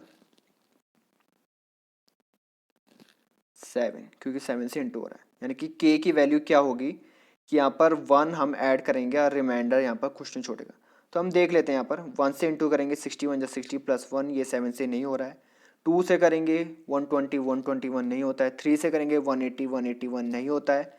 4 से अगर हम करेंगे 4 0 4 6 24, वो भी नहीं होता है। 5 से करेंगे 5 6 30 यानी कि 300 प्लस 1 301 करेंगे। अगर हम डिवाइड करेंगे इसको 7 4 28 7 3 21, तो बिल्कुल ये यहाँ पर डिवाइड हो रहा है। और यही हमें कहा है कि जो नंबर आएगा उसकी सम ऑफ डिजिट यानी कि 3 + 1 यानी कि 4 आपका आंसर आ जाएगा। आई होप आपको क्लियर हो रहा होगा। सिंपल गाइस, हमने क्या किया, जो ये नंबर है 2 3 4 5 6 लीस्ट नंबर जिसे हम डिवाइड करें और रिमाइंडर हमेशा 1 छोड़ें। तो यहाँ पर हमने एलसीएम निकाला, एलसीएम आएगा 60 और 60 को हम इंटू यानी कि के हम वो नंबर लेंगे जिससे हम इंटू करेंगे, अब वो 1 छोड़ेगा। किसका, यहाँ पर 7 का। तो यहाँ पर सिंपली हमने यहाँ पर पुट ऑन करना है, कोई भी डिवीज 1 2 3 4 से आप स्टार्ट करिए जिससे कि जो 7 है वो पूरा कट जाए। जैसे आपको नंबर मिलेगा यानी कि 5 से हमने इंटू किया तो नंबर मिला हमें 300, 301। तो 301 वो नंबर है जिसे हम 7 से डिवाइड करेंगे तो कोई रिमाइंडर नहीं छोड़ेगा, और उसका सम है यानी कि 4। आई होप आपको क्लियर हो रहा होगा। नेक्स्ट क्वेश्चन देखते हैं। नेक्स्ट है आप, a man travel a distance of 61 kilometre 9 hour by foot, यानी कि 4 किलोमीटर पर आवर की स्पीड से, और बाईसाइकिल की यहाँ पर 9 किलोमीटर पर आवर, और हमें बोला है कि डिस्टेंस कितनी ट्रैवल की उसने पैरों से। दोबारा यहाँ पर क्वेश्चन देख लेते हैं। 61 किलोमीटर यहाँ पर टोटल डिस्टेंस है, और वो उसने कहा है कि 9 घंटे यहाँ पर टोटल उसको लगते हैं पैरों से। पैरों से जब लगते हैं यहाँ पर, तो यहाँ पर 4 किलोमीटर पर आवर की स्पीड है, और यहाँ पर बाईसाइकिल से यहाँ पर 9 किलोमीटर पर आवर की स्पीड से। तो हमें, आई होप आपको समझ में आ रहा होगा कि हमें एक चीज़ कांस्टेंट दे रखी है, यानी कि हमें एक दे रखा है 9 आवर, यानी कि टोटल दे रखा है हमें 9 घंटे यहाँ पर दोनों चीज़ में लगे। अब हम टाइम को अगर हम देखेंगे तो हमें पता है कि speed equal to distance by time. Time अगर हम निकालेंगे तो डिस्टेंस बाय स्पीड। अब हम देखते हैं कि इसको कैसे निकालेंगे। तो हम सीधा सीधा कर देते हैं कि x ले लेते हैं हम डिस्टेंस, x बाय 4 यानी कि डिस्टेंस बाय स्पीड। 4 यहाँ पर हम ले रहे थे यहाँ पर फुट से, फिर हम करेंगे 61 माइनस एक्स, क्योंकि टोटल डिस्टेंस हमें दे रखी है 61, और बाईसाइकिल से कितने की होगी 61 माइनस एक्स, क्योंकि x यहाँ पर है फुट की। तो 61 माइनस एक्स बाय 9 करेंगे, और जो टोटल टाइम दे रखा है हमें 9, इसको अगर हम सॉल्व करेंगे तो एलसीएम आएगा 36, 9x ऊपर, फिर यहाँ पर 9, 4 को हम करेंगे 4 4 4 24, 4x सॉल्व करने पर गाइज ये आएगा 5x। देख लेते हैं 5x आएगा इक्वल टू 324 माइनस 244, और फिर हम आंसर आएगा 16। तो यहाँ जो डिस्टेंस ट्रेवल की है पैरों से वो है 16 किलोमीटर। आई होप आपको क्लियर हो होगा। एक चीज़ हमने कांस्टेंट रख दी, क्योंकि हमें दे रखा था 9 जो घंटे हैं वो पूरे हैं पैरों से भी और बाईसाइकिल से भी टोटल टाइम। आई होप आपको समझ में आ रहा होगा। नेक्स्ट क्वेश्चन देखते हैं। अब है यहाँ पर, from the top of a building 150 metre high the angle of depression of top and bottom of a tower are observed to be 30 and 60 respectively. What is the difference in the height of a building and that of tower? Simple guys, यहाँ पर from the top of a building, एक building है यहाँ पर, ये building है जिसकी 150 metre height है। The angle of depression of the top of a bottom of a tower are observe to be 30 and 60 respectively. यानी कि एक टावर है, एक टावर, ये है एक टावर जिसकी यहाँ पर टॉप और बॉटम से यहाँ पर हमें एंगल दे रखा है 30, अब फिर ये यहाँ पर दे रखा है 60। तो ये हम मिला लेंगे, ये हम ऐसा ही, इसे हम नाम दे देंगे A, फिर B, फिर C, फिर यहाँ पर D, और फिर यहाँ पर E, ये हम दे देंगे। अब फिर बोला है यहाँ पर what is the difference in the height of building and that of tower. अब हमें यहाँ पर बिल्डिंग की हाइट तो पता है कि जो कि है 150, अब हमें निकालने की टावर की हाइट। तो यहाँ पर जो C और E देख रहे हैं आप, इसे आप मान लीजिए H, और यहाँ पर D और E को हम लिख देंगे X। अब ये कैसे होगा, सिंपल गाइस, यहाँ पर AC को हम लिख सकते हैं, AC को आप लिख सकते हैं 150 माइनस H। बात क्लियर हो रही है, क्योंकि AE जो बिल्डिंग है उसकी पूरी हाइट है 150, और AC को हम लिख सकते हैं 150 माइनस H। बात समझ में आ रही है। अब हम देखते हैं, तो यहाँ पर 10 30 हम करेंगे। आई होप आपको साइन कॉस 10 पता होगा। 10 30 की वैल्यू आती है 1/√3। तो 10 30 आपका आएगा 150 माइनस H, 150 माइनस H, और जो नीचे की यानी कि X आपका सिंपल आ जाएगा। इसको सॉल्व करने पे आएगा आपका 1/√3, क्योंकि 10 30 होता है 1/√3, 150 माइनस एच बाय एक्स। दूसरा चीज़ करेंगे हम 1060, क्योंकि 60 भी दे रखा है, 1060 हम करेंगे ये पूरी हाइट, यानी कि कुछ इस तरीके से था, तो 1060 यानी कि ये वाला पार्ट 1060 की वैल्यू होती है √3, तो √3 हो जाएगा 150 यानी कि ये, और नीचे x। सॉल्व करने पे गाइज यहाँ पर आएगा 3x, √3x इक्वल टू 150, और जो ऊपर से आया था वो था x √3 150 माइनस h। किसी में भी आप वैल्यू रख सकते हैं, या फिर √3 की वैल्यू या फिर x की वैल्यू। सॉल्व करने पे आपका आंसर आएगा, h की हाइट है 100। अब हमें h की हाइट करके छोड़ना नहीं, अब हमें बोला है डिफरेंस टावर की हाइट और बिल्डिंग की हाइट। तो हमें टावर की हाइट मिल गई है 100, और यानी कि जो बिल्डिंग की हाइट है वो 150 है, और दोनों का डिफरेंस यानी कि 50 आपका आंसर आ जाएगा। एक बार दोबारा से हम समझते हैं। तो हमें बोला क्या गया था, सिंपल आप देखते हैं यहाँ पर किस तरीके से, यहाँ पर बिल्डिंग है, ये बिल्डिंग है जिसकी हाइट हमें 150 दे रखी थी, ठीक है। फिर यहाँ पर एक टावर है, ये टावर बनाया है जिसका पहला यहाँ पर जो डिप्रेशन के यहाँ पर टॉप का है वो 30 डिग्री यहाँ पर एंगल है, इसको हमने इस तरीके से किया। जो बॉटम है यानी कि ये बॉटम, ये आप देख रहे हैं ये बॉटम, मैं दूसरे रंग लेता हूँ, ये बॉटम है, तो ये दे रखा है आपको 60 डिग्री। अब आप इसको मनचाहे नाम दे सकते हैं, मैं देता हूँ ABCDEPQRST भी लिख सकते हैं आप कैसे भी, तो ये दे रखा है। अब हमें क्योंकि हमें ये वाला फाइंड आउट करना है, तो हम यहाँ पर क्योंकि ये रेक्टेंगल है तो इसकी जो साइड है वो इक्वल होगी यहाँ पर अपोजिट, तो यहाँ पर h लिख दिया, इसको लिख दिया बेस h। तो हमने 1030 किया, तो 1030 के लिए यहाँ पर ये वाला पार्ट हमने यूज़ किया यानी कि h, तो 150 माइनस h यहाँ पर सिंपल ही किया और x लिया, 1030 की वैल्यू 1/√3 की है। फिर सेकंड में हमने ये वाला पार्ट लिया, ये वाला देख रहे हैं आप, ये वाला, तो ये वाला पार्ट जब हमने लिया तो 1060, तो √3 ये पूरी आ जाएगी 150 और x की वैल्यू दोनों को यहाँ पर इक्वल रखेंगे, या फिर √3 की वैल्यू या फिर x की वैल्यू, उससे आ गया आपका आंसर ये वाली बिल्ड टावर की हाइट 100। फिर हमें यहाँ पर आंसर छोड़ना नहीं है, मैंने जैसे आपको कहा कि यानी कि हमें डिफरेंस निकालना है दोनों की, जैसे क्वेश्चन में था, तो उसका आंसर आ जाएगा 50। आई होप आपको क्लियर हो रहा होगा। अब तो नेक्स्ट क्वेश्चन देखते हैं जल्दी से। अब बोला है यहाँ पर a person start walking from point P at 3 AM। कोई एक पर्सन है जो कि चलना शुरू किया जिसने कि पॉइंट P से तीन लगभग सुबह के 3 बजे, और Q पे पहुंचा वो 6 बजे, ठीक है।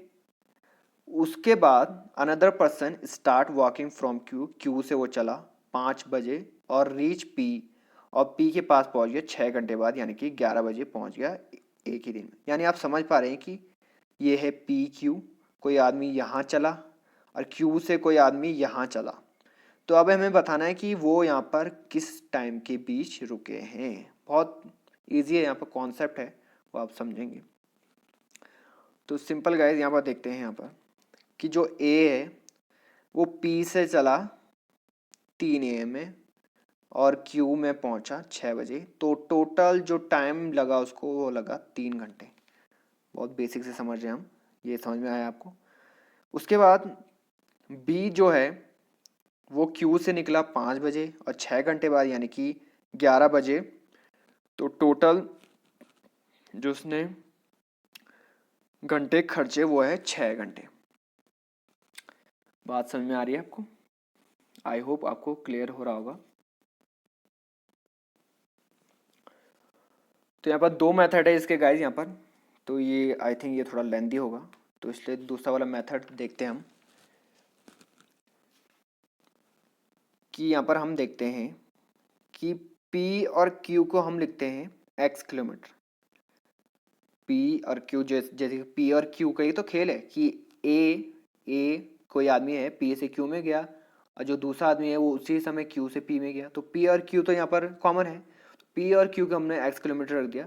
तो यहाँ पर स्पीड देखेंगे पहले, सबसे पहले स्पीड ऑफ पर्सन जो पहले वाले आदमी की है P से, तो स्पीड को पता है आपको, डिस्टेंस बाय टाइम टाइम उसको लगा 3 घंटे जैसा हमें पता है।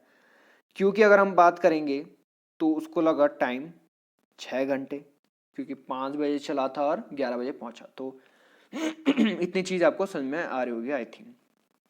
अब हम देखते हैं रिलेटिव स्पीड, क्योंकि वो एक दूसरे की तरफ जा रहे हैं तो प्लस हो जाएगा सिंपली। तो रिलेटिव स्पीड हो जाएगी x+3 और x+6, ये आएगा आपका 3x/6 यानी कि x/2। आई होप इतना आपको समझ में आ रहा होगा। फिर हम देखते हैं जो डिस्टेंस कवर्ड की है पहले पर्सन ने 5 बजे तक, 5 बजे तक उसने डिस्टेंस कितनी कवर की है, तो यानी कि डिस्टेंस का फॉर्मूला होता है स्पीड इनटू टाइम, यानी कि स्पीड थी x/3 और यहाँ पर जो टाइम था वो था 2, तो ये आ जाएगा 2x/3। ये हो गई डिस्टेंस कवर। तो रिमेनिंग डिस्टेंस यहाँ पर अगर हम देखेंगे 2x/3 माइनस x, तो ये आ जाएगा x/3। तो x/3 यहाँ पर रिमेनिंग डिस्टेंस थी। तो टाइम ऑफ मीटिंग अगर हम देखेंगे तो यानी कि remaining distance by relative speed, इसको अगर हम सॉल्व करेंगे तो आंसर आएगा आपका 2/3। और 2/3 यहाँ पर आवर में, तो इसे हम 60 से यहाँ पर इंटू कर देंगे तो आएगा 40 मिनट्स। तो यहाँ पर 40 मिनट्स जो आया वो हम देखेंगे यहाँ पर कि उसने यहाँ पर 5 AM से किया, तो यानी कि 40 यानी कि 5:40 AM में वो मिल जाएंगे। आई होप आपको क्लियर होगा। तो सिंपल गाइस, हमने क्या किया यहाँ पर कि P और Q था, पहला बंदा P से Q में गया, दूसरा बंदा Q से P में गया। तो P और Q सेम थे, उसको हमने x लिया। यहाँ पर देखा हमने कि स्पीड कितनी है पहले वाले बंदे की, तो वो पता चली हमें x/3, क्योंकि 3 घंटे उसे लग रहे थे। दूसरे में हमें पता चला x/6, क्योंकि 5 और 11 में 6 घंटे लगे। रिलेटिव स्पीड जब हम निकालेंगे यानी कि एक दूसरे की तरफ जो जा रहे हैं तो प्लस हो जाएगा, तो रिलेटिव स्पीड आएगी हमारी x/2। और डिस्टेंस जो कवर की है पहले पर्सन ने 5 बजे तक, क्योंकि 5 बजे क्यू चल चुका था, तो 5 बजे तक कितने उसने डिस्टेंस कवर की, यानी कि कितनी टाइम और स्पीड से हमने इनटू कर दिया, तो आया आपका x/3। तो यानी कि रिमेनिंग डिस्टेंस कितनी थी, तो रिमेनिंग डिस्टेंस यहाँ पर थी x/3, क्योंकि ये 2x/3 है, x/3 यानी रिमेनिंग डिस्टेंस थी। टाइम ऑफ मीटिंग हम देंगे कि रिमेनिंग डिस्टेंस कितनी है और उसको डिवाइड कर देंगे यहाँ पर रिलेटिव स्पीड से, तो आएगा आपका आंसर। और फिर इसको हमने मिनट में निकालना है, तो आपका जो उसको आप ऐड करेंगे 5 से, तो आपका आंसर आ जाएगा 5:40 में दोनों मिल जाएंगे। आई होप आपको क्लियर हो रहा होगा। तो नेक्स्ट है क्वेश्चन, एक वेसल है जिसमें कि 80 लीटर अल्कोहल है, जिसमें से हमने 4 लीटर यहाँ पर अल्कोहल निकाल दिया और उसमें यहाँ पर पानी भर दिया। अब इसको हमने इस प्रोसेस को 2 बार और यहाँ पर दोहराया। अब हमें देखना है कि अल्कोहल कितना बचा है वेसल में। ये यहाँ पर मिक्सचर एलिगेशन का है, तो इसका फॉर्मूला आएगा यहाँ पर सिंपल, ये आप देख लीजिएगा। इसका है A1 माइनस x/A, ये हमेशा काम आएगा गाइज, ये आपको याद रखना है। जिसमें A हो गई इनिशियल क्वांटिटी यानी कि 80, और यहाँ पर जो x हो गया जो क्वांटिटी हमने निकाली है, A यहाँ पर अगेन यहाँ पर इनिशियल क्वांटिटी, और कितनी बार ये यहाँ पर चीज़ें दोहराई गई। अब यहाँ पर निकालेंगे हम, रख देते हैं इसको, पुट ऑन कर देते हैं 1 माइनस x यानी कि 4/80। अब n कई लोग सोचेंगे कि 2 है, पर ये 2 नहीं है, 2 नहीं आएगा यहाँ पर, 3 आएगा, क्योंकि यहाँ पर आप देखिए वेसल कंटेन 80 लीटर अल्कोहल, ठीक है, from this vessel 4 litre alcohol is taken out, ये तो टेकन आउट कर दिया, यानी कि ये एक हो चुका है। And replace by this process repeated 2 more time, यानी कि 2 बार और, यानी कि 3 बार ये टोटल प्रोसेस यूज हुई है। तो सिंपल आपने यहाँ पर रख दिया 80/1 माइनस 4/83, ये कर दिया। फिर 80 आया, इसको आप 120 ले सकते हैं, यहाँ पर आएगा 19/20, इसको 3 बार। फिर ये 19 इंटू 19 और 20 इंटू 20, 20 से ये 4 बार, ये 4 से 5 तब आ जाएगा 19 का क्यूब 19 का क्यूब निकालेंगे जब हम, तो आएगा लगभग 6849।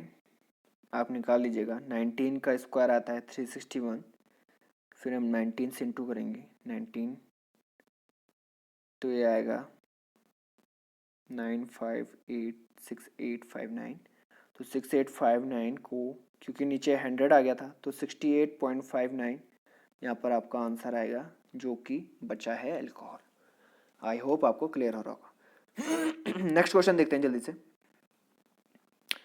तो अब हमें दे रखा है the ages of Mohan, Rohini and Soni is 47 years.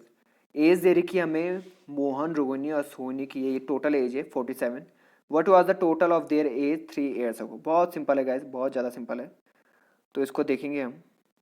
अब हम मान लेते हैं कि मोहनी, रोहिणी और सोनी की जो प्रेजेंट एज है वो MR और S है, MRR, जिसकी हमें दे रखी है 47। अब हमें बोला है कि इनकी एज 3 साल पहले क्या थी, तो 3 साल पहले यानी कि 3 साल जब हम बोलेंगे तो M-3, रोहिणी की भी R-3 क्योंकि 3 साल बोला है, और S-3 इक्वल टू 47। 47 में आप चेंज मत कर दे रहना -3। तो जब हम निकालेंगे तो MR और S, ये क्योंकि -3 है, ये -9 हो जाएगा, तो उधर जाके वो हो जाएगा,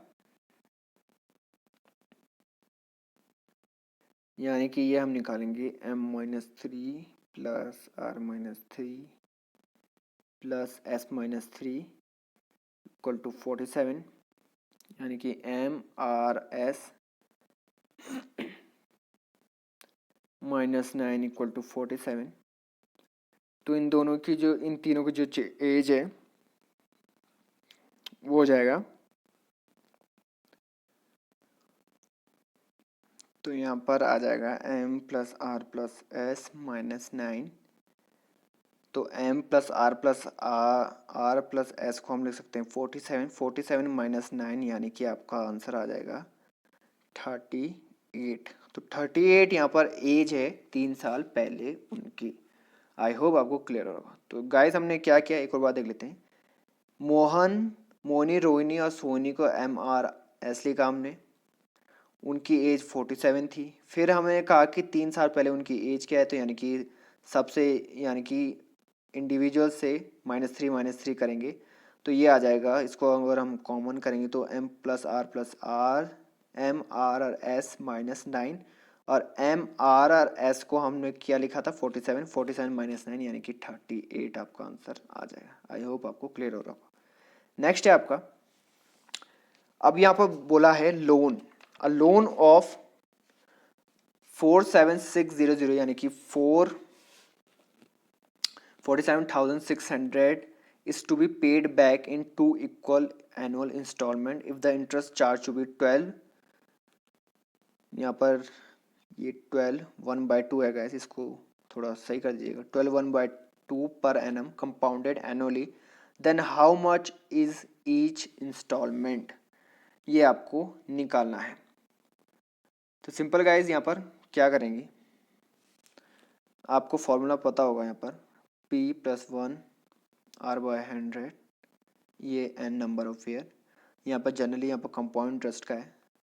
तो हमें बोला है यहाँ पर लोन को 2 इक्वल एनुअल इंस्टॉलमेंट में पे करना है, और इंटरेस्ट है 12 1/2, इसके कंपाउंड एनुअली, तो ईच इंस्टॉलमेंट क्या होगी। तो सिंपल गाइज यहाँ पर देख लेते हैं।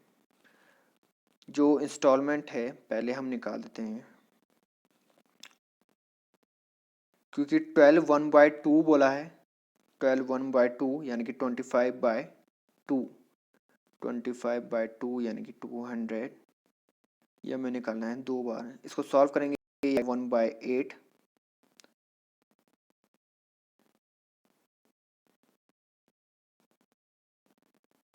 तो ये इस तरीके से आ जाएगा 47600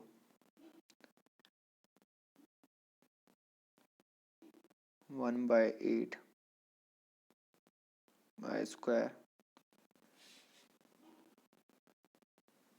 तो यानी कि 9/8 स्क्वायर 47600।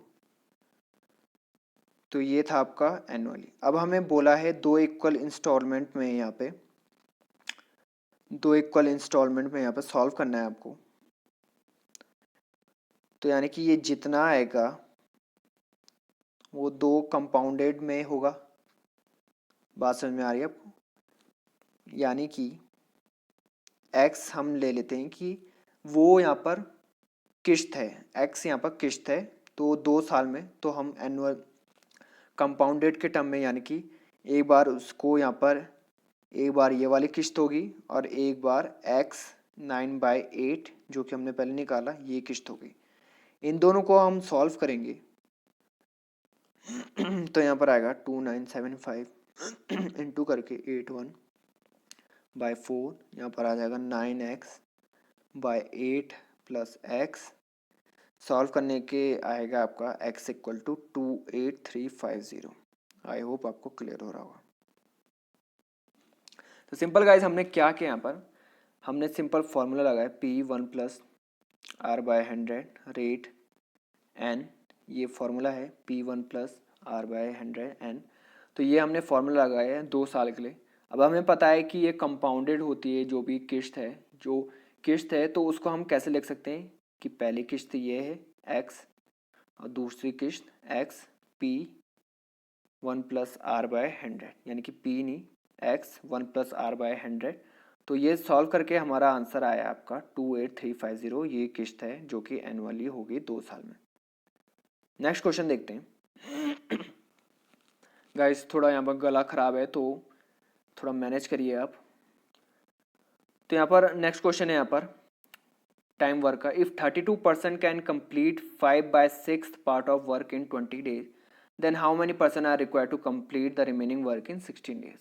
सिंपल है गाइज, यहाँ पर फॉर्मूला है यहाँ पर मैन डेज टाइम, नीचे आ जाता है वर्क जो कि इक्वल होता है मैन 2 के, डे 2 के, टाइम 2 के और वर्क यहाँ पर 2 के। तो ये आपको पता चल गया है। अब हमें लोग दे रखे हैं 32 जिन्होंने 5/6 पार्ट वर्क का 20 दिन में काम कंप्लीट किया। तो यानी कि 5/6 वर्क काम किया 20 का, तो यानी कि जो रिमेनिंग बचा है, रिमेनिंग यानी कि इसको यानी 1 से यानी कि माइनस कर देंगे, तो यानी कि 2/7 रिमेनिंग बचा है। 2/7 यानी कि रिमेनिंग बचा है। तो इसके यहाँ पर फॉर्मूले में लग देंगे 32% है, 5/6 पार्ट ऑफ वर्क है, 5/6 क्योंकि जो वर्क है वो नीचे आएगा, और 20 डेज है। टाइम यहाँ पर दे नहीं रखा है, डेज दे रखा है। फिर ये है पर्सन हमें निकालना है, रिमेनिंग वर्क हमें बोला 2/7 है, 16 डेज का टाइम है, 2/7 ये यहाँ पर आ गया। 7 से 7 कैंसिल, यहाँ पर 5 से 4 कैंसिल, 2 से 8, 4 से 2, तो यहाँ मैंने कि कितना आएगा गाइज यहाँ पे, तो यहाँ पर आएगा 16 लोग चाहिए आपको पूरा काम करने के लिए। आई होप आपको क्लियर होगा। सिंपल है गाइज, दोबारा यहाँ पर समझते हैं। फॉर्मूला है मैन डेज टाइम, टाइम यहाँ पर नहीं है, वर्क, ये इक्वल होता है मैन 2 डे 2 T2 और वर्क 2 के। हमने यहाँ पर मैन रख दिए 32, 5/6 यहाँ पर वर्क यहाँ पर रख दिया है, डे यहाँ पर 20 दे रखा है। क्योंकि यहाँ पर बोला है 5/7 काम, तो यानी कि जो रिमेनिंग काम है वो 2/7, क्योंकि आपको पता है कि काम हमेशा एक होता है। यानी कि अगर 5/6 है तो यानी कि जो रिमेनिंग है 2/7, इन दोनों को अगर हम प्लस करेंगे तो यानी कि 7/7 यानी कि एक आ गया। तो काम एक है, यहाँ पर एक होता है, तो यानी रिमेनिंग हमने निकाल दिया 2/7, वो हमने यहाँ पर रखा। मैन हमें निकालने थे, डे हमने यहाँ पर रख दिए क्योंकि दे रखा था 16 डेज, तो हमने यहाँ पर फॉर्मूले में रख दिए। अब फिर आंसर इक्वेट करके आपका आंसर आएगा 16। आई होप आपको क्लियर हो रहा होगा। तो नेक्स्ट आते हैं हम जनरल अवेयरनेस में। ये भी यहाँ पर 10 क्वेश्चन है, देख लेते हैं क्या क्या आए थे। तो where was the submarine assembly workshop inaugurated by the defence minister in 2016। तो 2016 की यहाँ पर बात की गई है कि 2016 में यहाँ पर जो सबमरीन असेंबली है वर्कशॉप, वो डिफेंस मिनिस्टर ने यहाँ पर इनॉग्रेट कहाँ की थी। तो कहाँ की थी गाइस? तो इसका आंसर है आपका माझगांव। मैज़गांव ये एक जगह है, मैज़गांव इसका आंसर आ जाएगा। नेक्स्ट क्वेश्चन है यहाँ पर, on which festival day did Jallianwala Bagh massacre took place. आपको पता है बहुत यहाँ पर भीष्म तरीके से यहाँ पर हत्याकांड हुए थे जलियांवाला बाग, जिसे मनाया जाता है यहाँ पर 13 अप्रैल 1999 को हुआ था ये, और हमेशा 13 अप्रैल को मनाया जाता है। तो यहाँ पर जो 13 अप्रैल है वहाँ पर जो उस दिन था वो था बैसाखी का दिन। बैसाखी का दिन था यहाँ पर। आपको आई होप आपको पता होगा जलियांवाला बाग की यहाँ पर कैसे हुआ था। तो 13 अप्रैल जो दिन था उस समय वो था बैसाखी का। तो ये डेट भी आपको याद रखनी है, 13 अप्रैल 1999, जब यहाँ पर 1919 जब जलियांवाला बाग हुआ था। नेक्स्ट क्वेश्चन है यहाँ पर, how many fundamental rights are guaranteed to the citizen of India. तो बहुत सिंपल है गाइस, यहाँ पर छः यहाँ पर फंडामेंटल राइट हैं। तो यहाँ पर आपको पता होने चाहिए 6 के 6। पहला है यहाँ पर राइट टू इक्वलिटी, समानता का अधिकार, फ्रीडम स्वतंत्रता का अधिकार, और एक्सप्लॉयटेशन बहिष्कार के विरुद्ध आपका अधिकार है। रिलीजन के यहाँ पर अधिकार है आपको, कल्चर एंड एजुकेशन राइट है यहाँ पे, और राइट टू कॉन्स्टिट्यूशनल रेमेडीज। तो ये हैं आपके 6 यहाँ पे राइट। आपको आई होप पता होगा। तो 6 मैंने यहाँ पर गिना दिए हैं आपको फंडामेंटल राइट्स, यानी कि 6 आपका आंसर है। द प्रोडक्शन उत्पादन या फिर और emission of light by living organism by converting the chemical energy to light energy. Chemical energy to light energy, जो प्रोडक्शन है लाइट को, उसको सिंपली हम कहते हैं बायोलुमिनिसेंस। बायोलुमिनिसेंस, आई होप आपको पता होगा। तो नेक्स्ट है यहाँ पर, who among the following was not a Gupta king.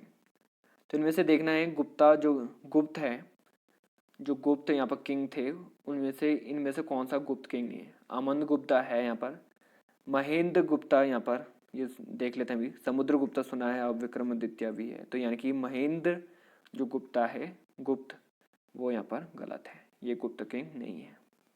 Next question देखते हैं, इंडस्ट्रीज जो कि डिपेंड होती है एनिमल अपने रॉ मटेरियल के लिए, उसे क्या कहते हैं? वो इंडस्ट्री को क्या कहते हैं? तो वो इंडस्ट्री आप सोचेंगे एग्रो बेस्ड, तो एग्रो बेस्ड इंडस्ट्री नहीं होती गाइस, वो एग्रीकल्चर बेस्ड है। तो यहाँ पर एनिमल्स में बेस्ड है, तो यहाँ पर आएगा आपका आंसर पास्चरल बेस्ड।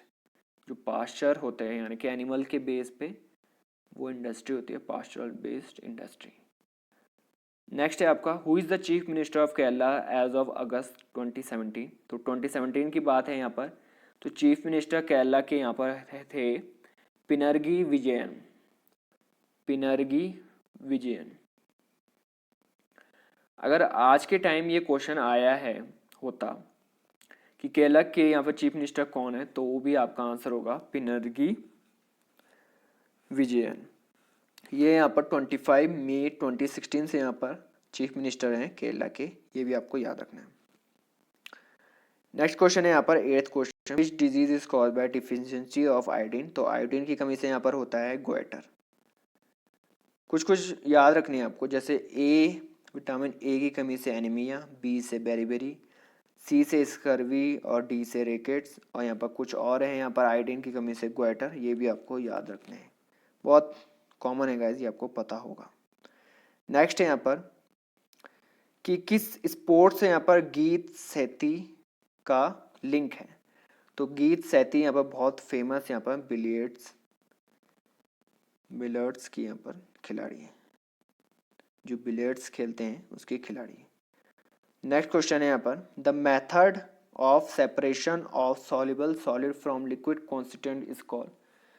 कि यहाँ पर उस मेथड को बताइए जिसमें कि जो सॉल्युबल सॉलिड है, जो सॉलिड है उसको लिक्विड से यहाँ पर अलग करते हैं, तो वो यहाँ पर कहलाया जाएगा यहाँ पर distillation.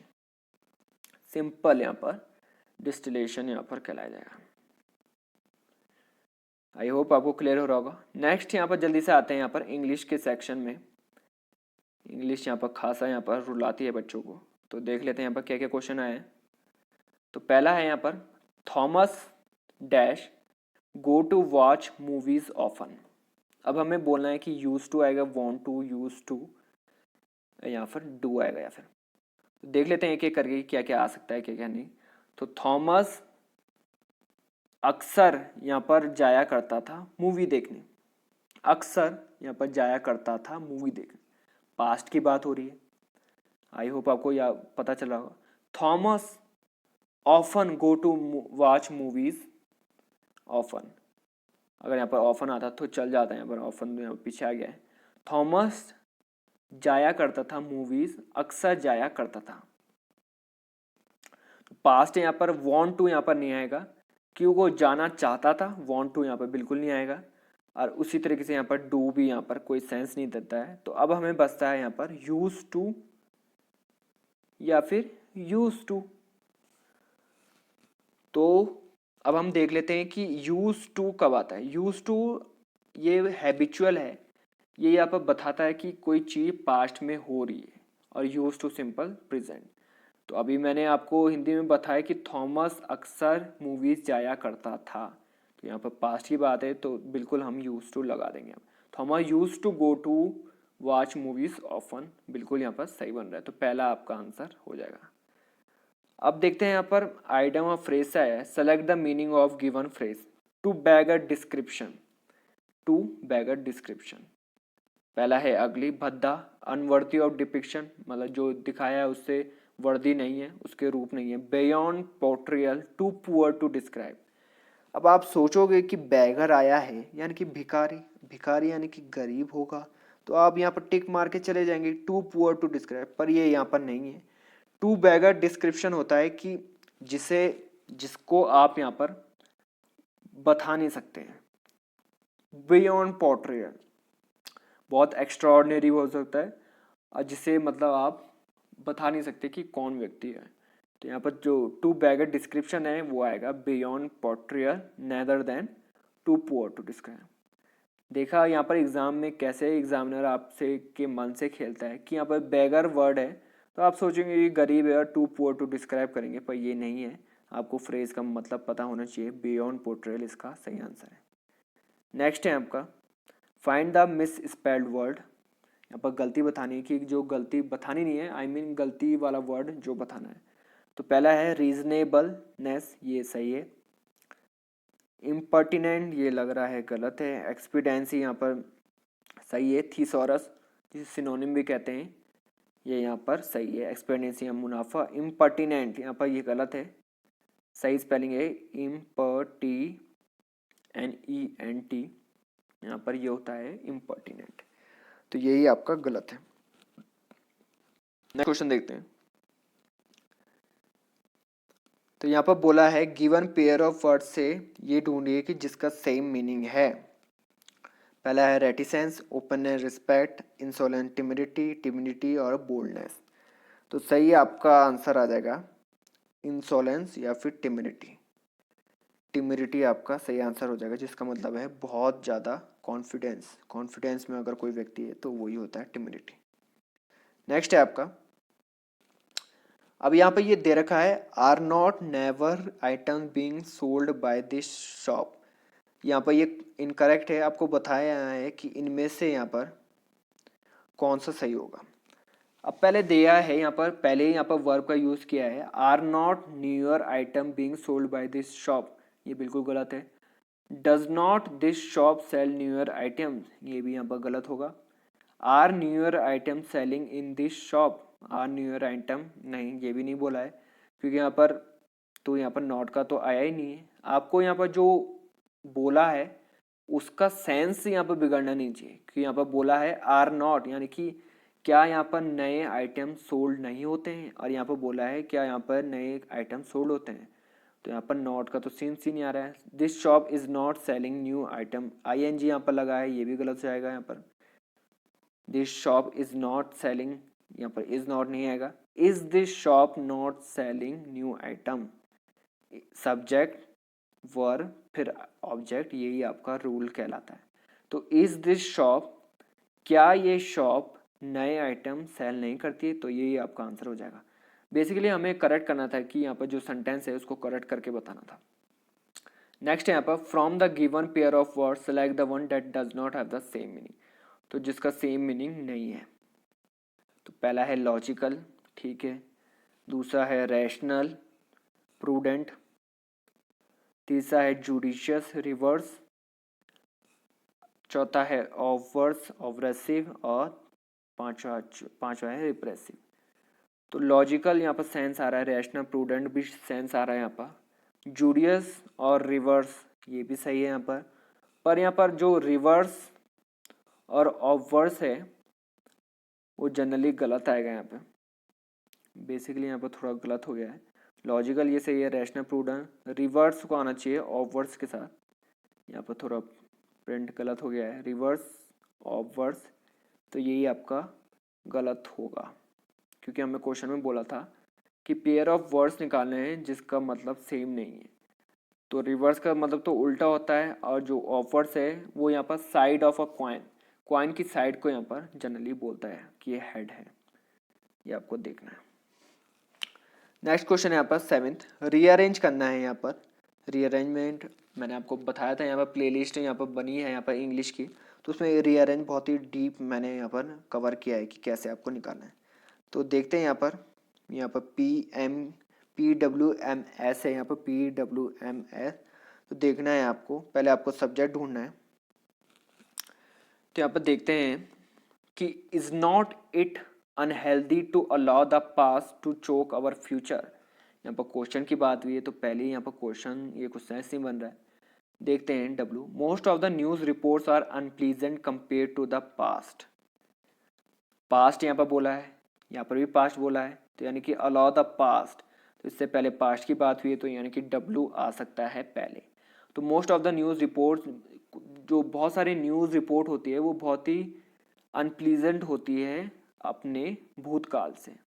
Hence we need to move ahead and leave the past behind. Hence we need to move ahead, हमें आगे बढ़ना चाहिए और जो पास्ट है वो छोड़ देना चाहिए पीछे, ठीक है। This give room for nostalgia and we still back over past glories. Simple guys, यहाँ पर जो पहला है वो तो आपको समझ गए होंगे कि पहला हो रहा है W से।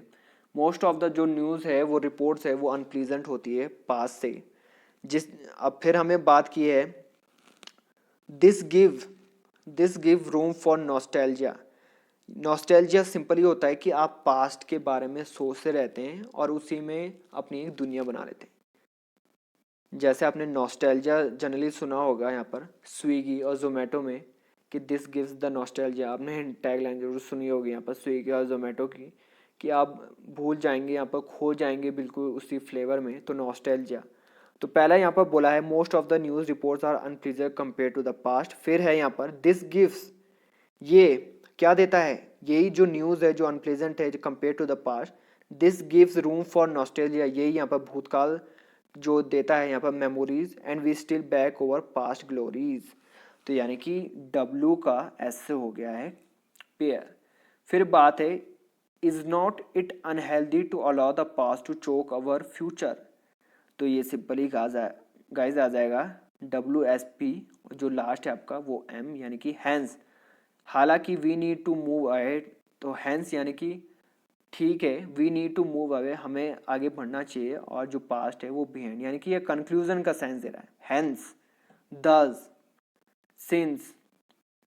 सिंस नहीं, हैंस, दस, ये यहाँ पर कंक्लूजन शो करते हैं, तो WSPM आपका आंसर आ जाएगा। एक और बार इसको पढ़ लेते हैं। Most of the news reports are unpleasant compare to the past, ठीक है। फिर आया आपका S, this give room for nostalgia and we still back over past glories, ठीक है। फिर आया आपका is not it unhealthy to allow the past to choke our future, ठीक है। Hence we need to move ahead and leave the past behind, यही आपका answer आ जाएगा WSPM। नेक्स्ट क्वेश्चन देखते हैं। A PIL was filed in the court seeking to strike dash the draconian law. PIL, जो हमें PIL जो file करते हैं कोर्ट में, क्या चीज़ करने के लिए, ताकि हम स्ट्राइक कर सकें ड्रैकोनियन लॉ को। अब हम स्ट्राइक की बात करें, अगर आप न्यूज़ पढ़ते हैं तो बहुत ही आप पहली नज़र में देख लेंगे कि क्या आएगा। स्ट्राइक हमेशा डाउन होती है, स्ट्राइक डाउन, जैसे कि हमने बोला स्ट्राइक डाउन हो गई, स्ट्राइक डाउन कर दिया लॉ को यहाँ पर चैलेंज कर दिया या फिर उसकी अवहेलना कर दी। तो स्ट्राइक थ्रो नहीं होगा, उसके पार नहीं जाना है, ये भी गलत हो जाएगा। स्ट्राइक ऑफ नहीं होता है, डाउन ही आएगा आपका, स्ट्राइक आउट भी नहीं होता है। तो आपका आंसर आ जाएगा strike down the draconian law. A PIL was filed in the court seeking to strike down the draconian law. Next है आपका the museum will be closed until dash notice which word is suited to fill in the blank। तो आपके option यहाँ पर अगर हम देखेंगे तो वो है नियर, फर्दर, फार्दर, नियरेस्ट।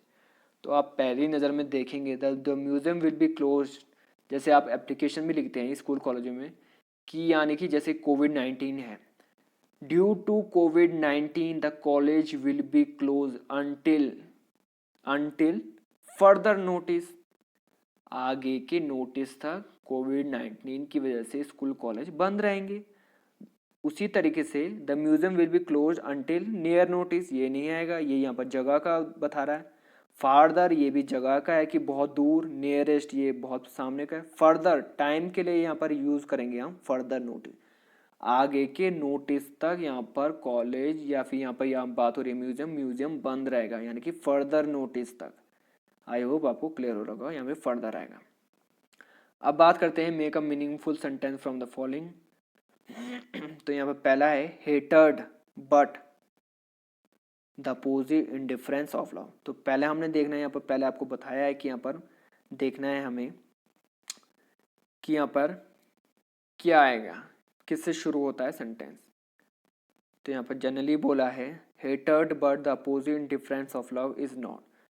तो अब अगर आप देखेंगे तो इज नॉट भी नहीं आएगा, ऑफ लव यहाँ पर ये प्रीपोजिशन है, कुछ बोला है, इंडिफरेंस भी नहीं। द अपोजिट से हम चलो शुरुआत करते हैं। द अपोजिट, किसके अपोजिट? The opposite. तो आपको सेंस आ रहा है कि ऑफ लगेगा, क्योंकि आपने देखा होगा द अपोजिट ऑफ मी, मेरे opposite, the opposite of me is Sita, मेरे अपोजिट सीता है। द अपोजिट यानी कि जरूर यहाँ पर ऑफ आएगा। द अपोजिट ऑफ, तो ऑफ का है जी में। The opposite of love. अब अपोजिट ऑफ लव क्या है, यानी कि इज का सेंस आएगा। The opposite of love is, the opposite of love is not, यानी कि प्यार का जो अपोजिट है वो क्या नहीं है, हेटनेस नहीं है, यानी कि आपका आ जाएगा KGQO। The opposite of love is not hatred but indifference, यानी कि बट, अब यहाँ पर जो लास्ट है यानी कि but indifference. The opposite of love is not hatred but indifference. I hope आपको क्लियर हो गया। तो यहाँ पर पेयरिंग से बहुत सिंपली गाइज हम यहाँ पर निकाल सकते हैं रीअरेंज में। तो गाइज ये था यहाँ पर पूरी, यहाँ पर हमने बता दिए आपको कि यहाँ पर जो पेपर है, पेपर कैसा आया था, पूरा हमने सॉल्व कर दिया है। आई होप आपको बहुत अच्छा लगा होगा। इसे ज़्यादा से ज़्यादा शेयर करिए गाइज, और चैनल को सब्सक्राइब किए बिना मत जाइएगा। Thanks for listening and have a great day.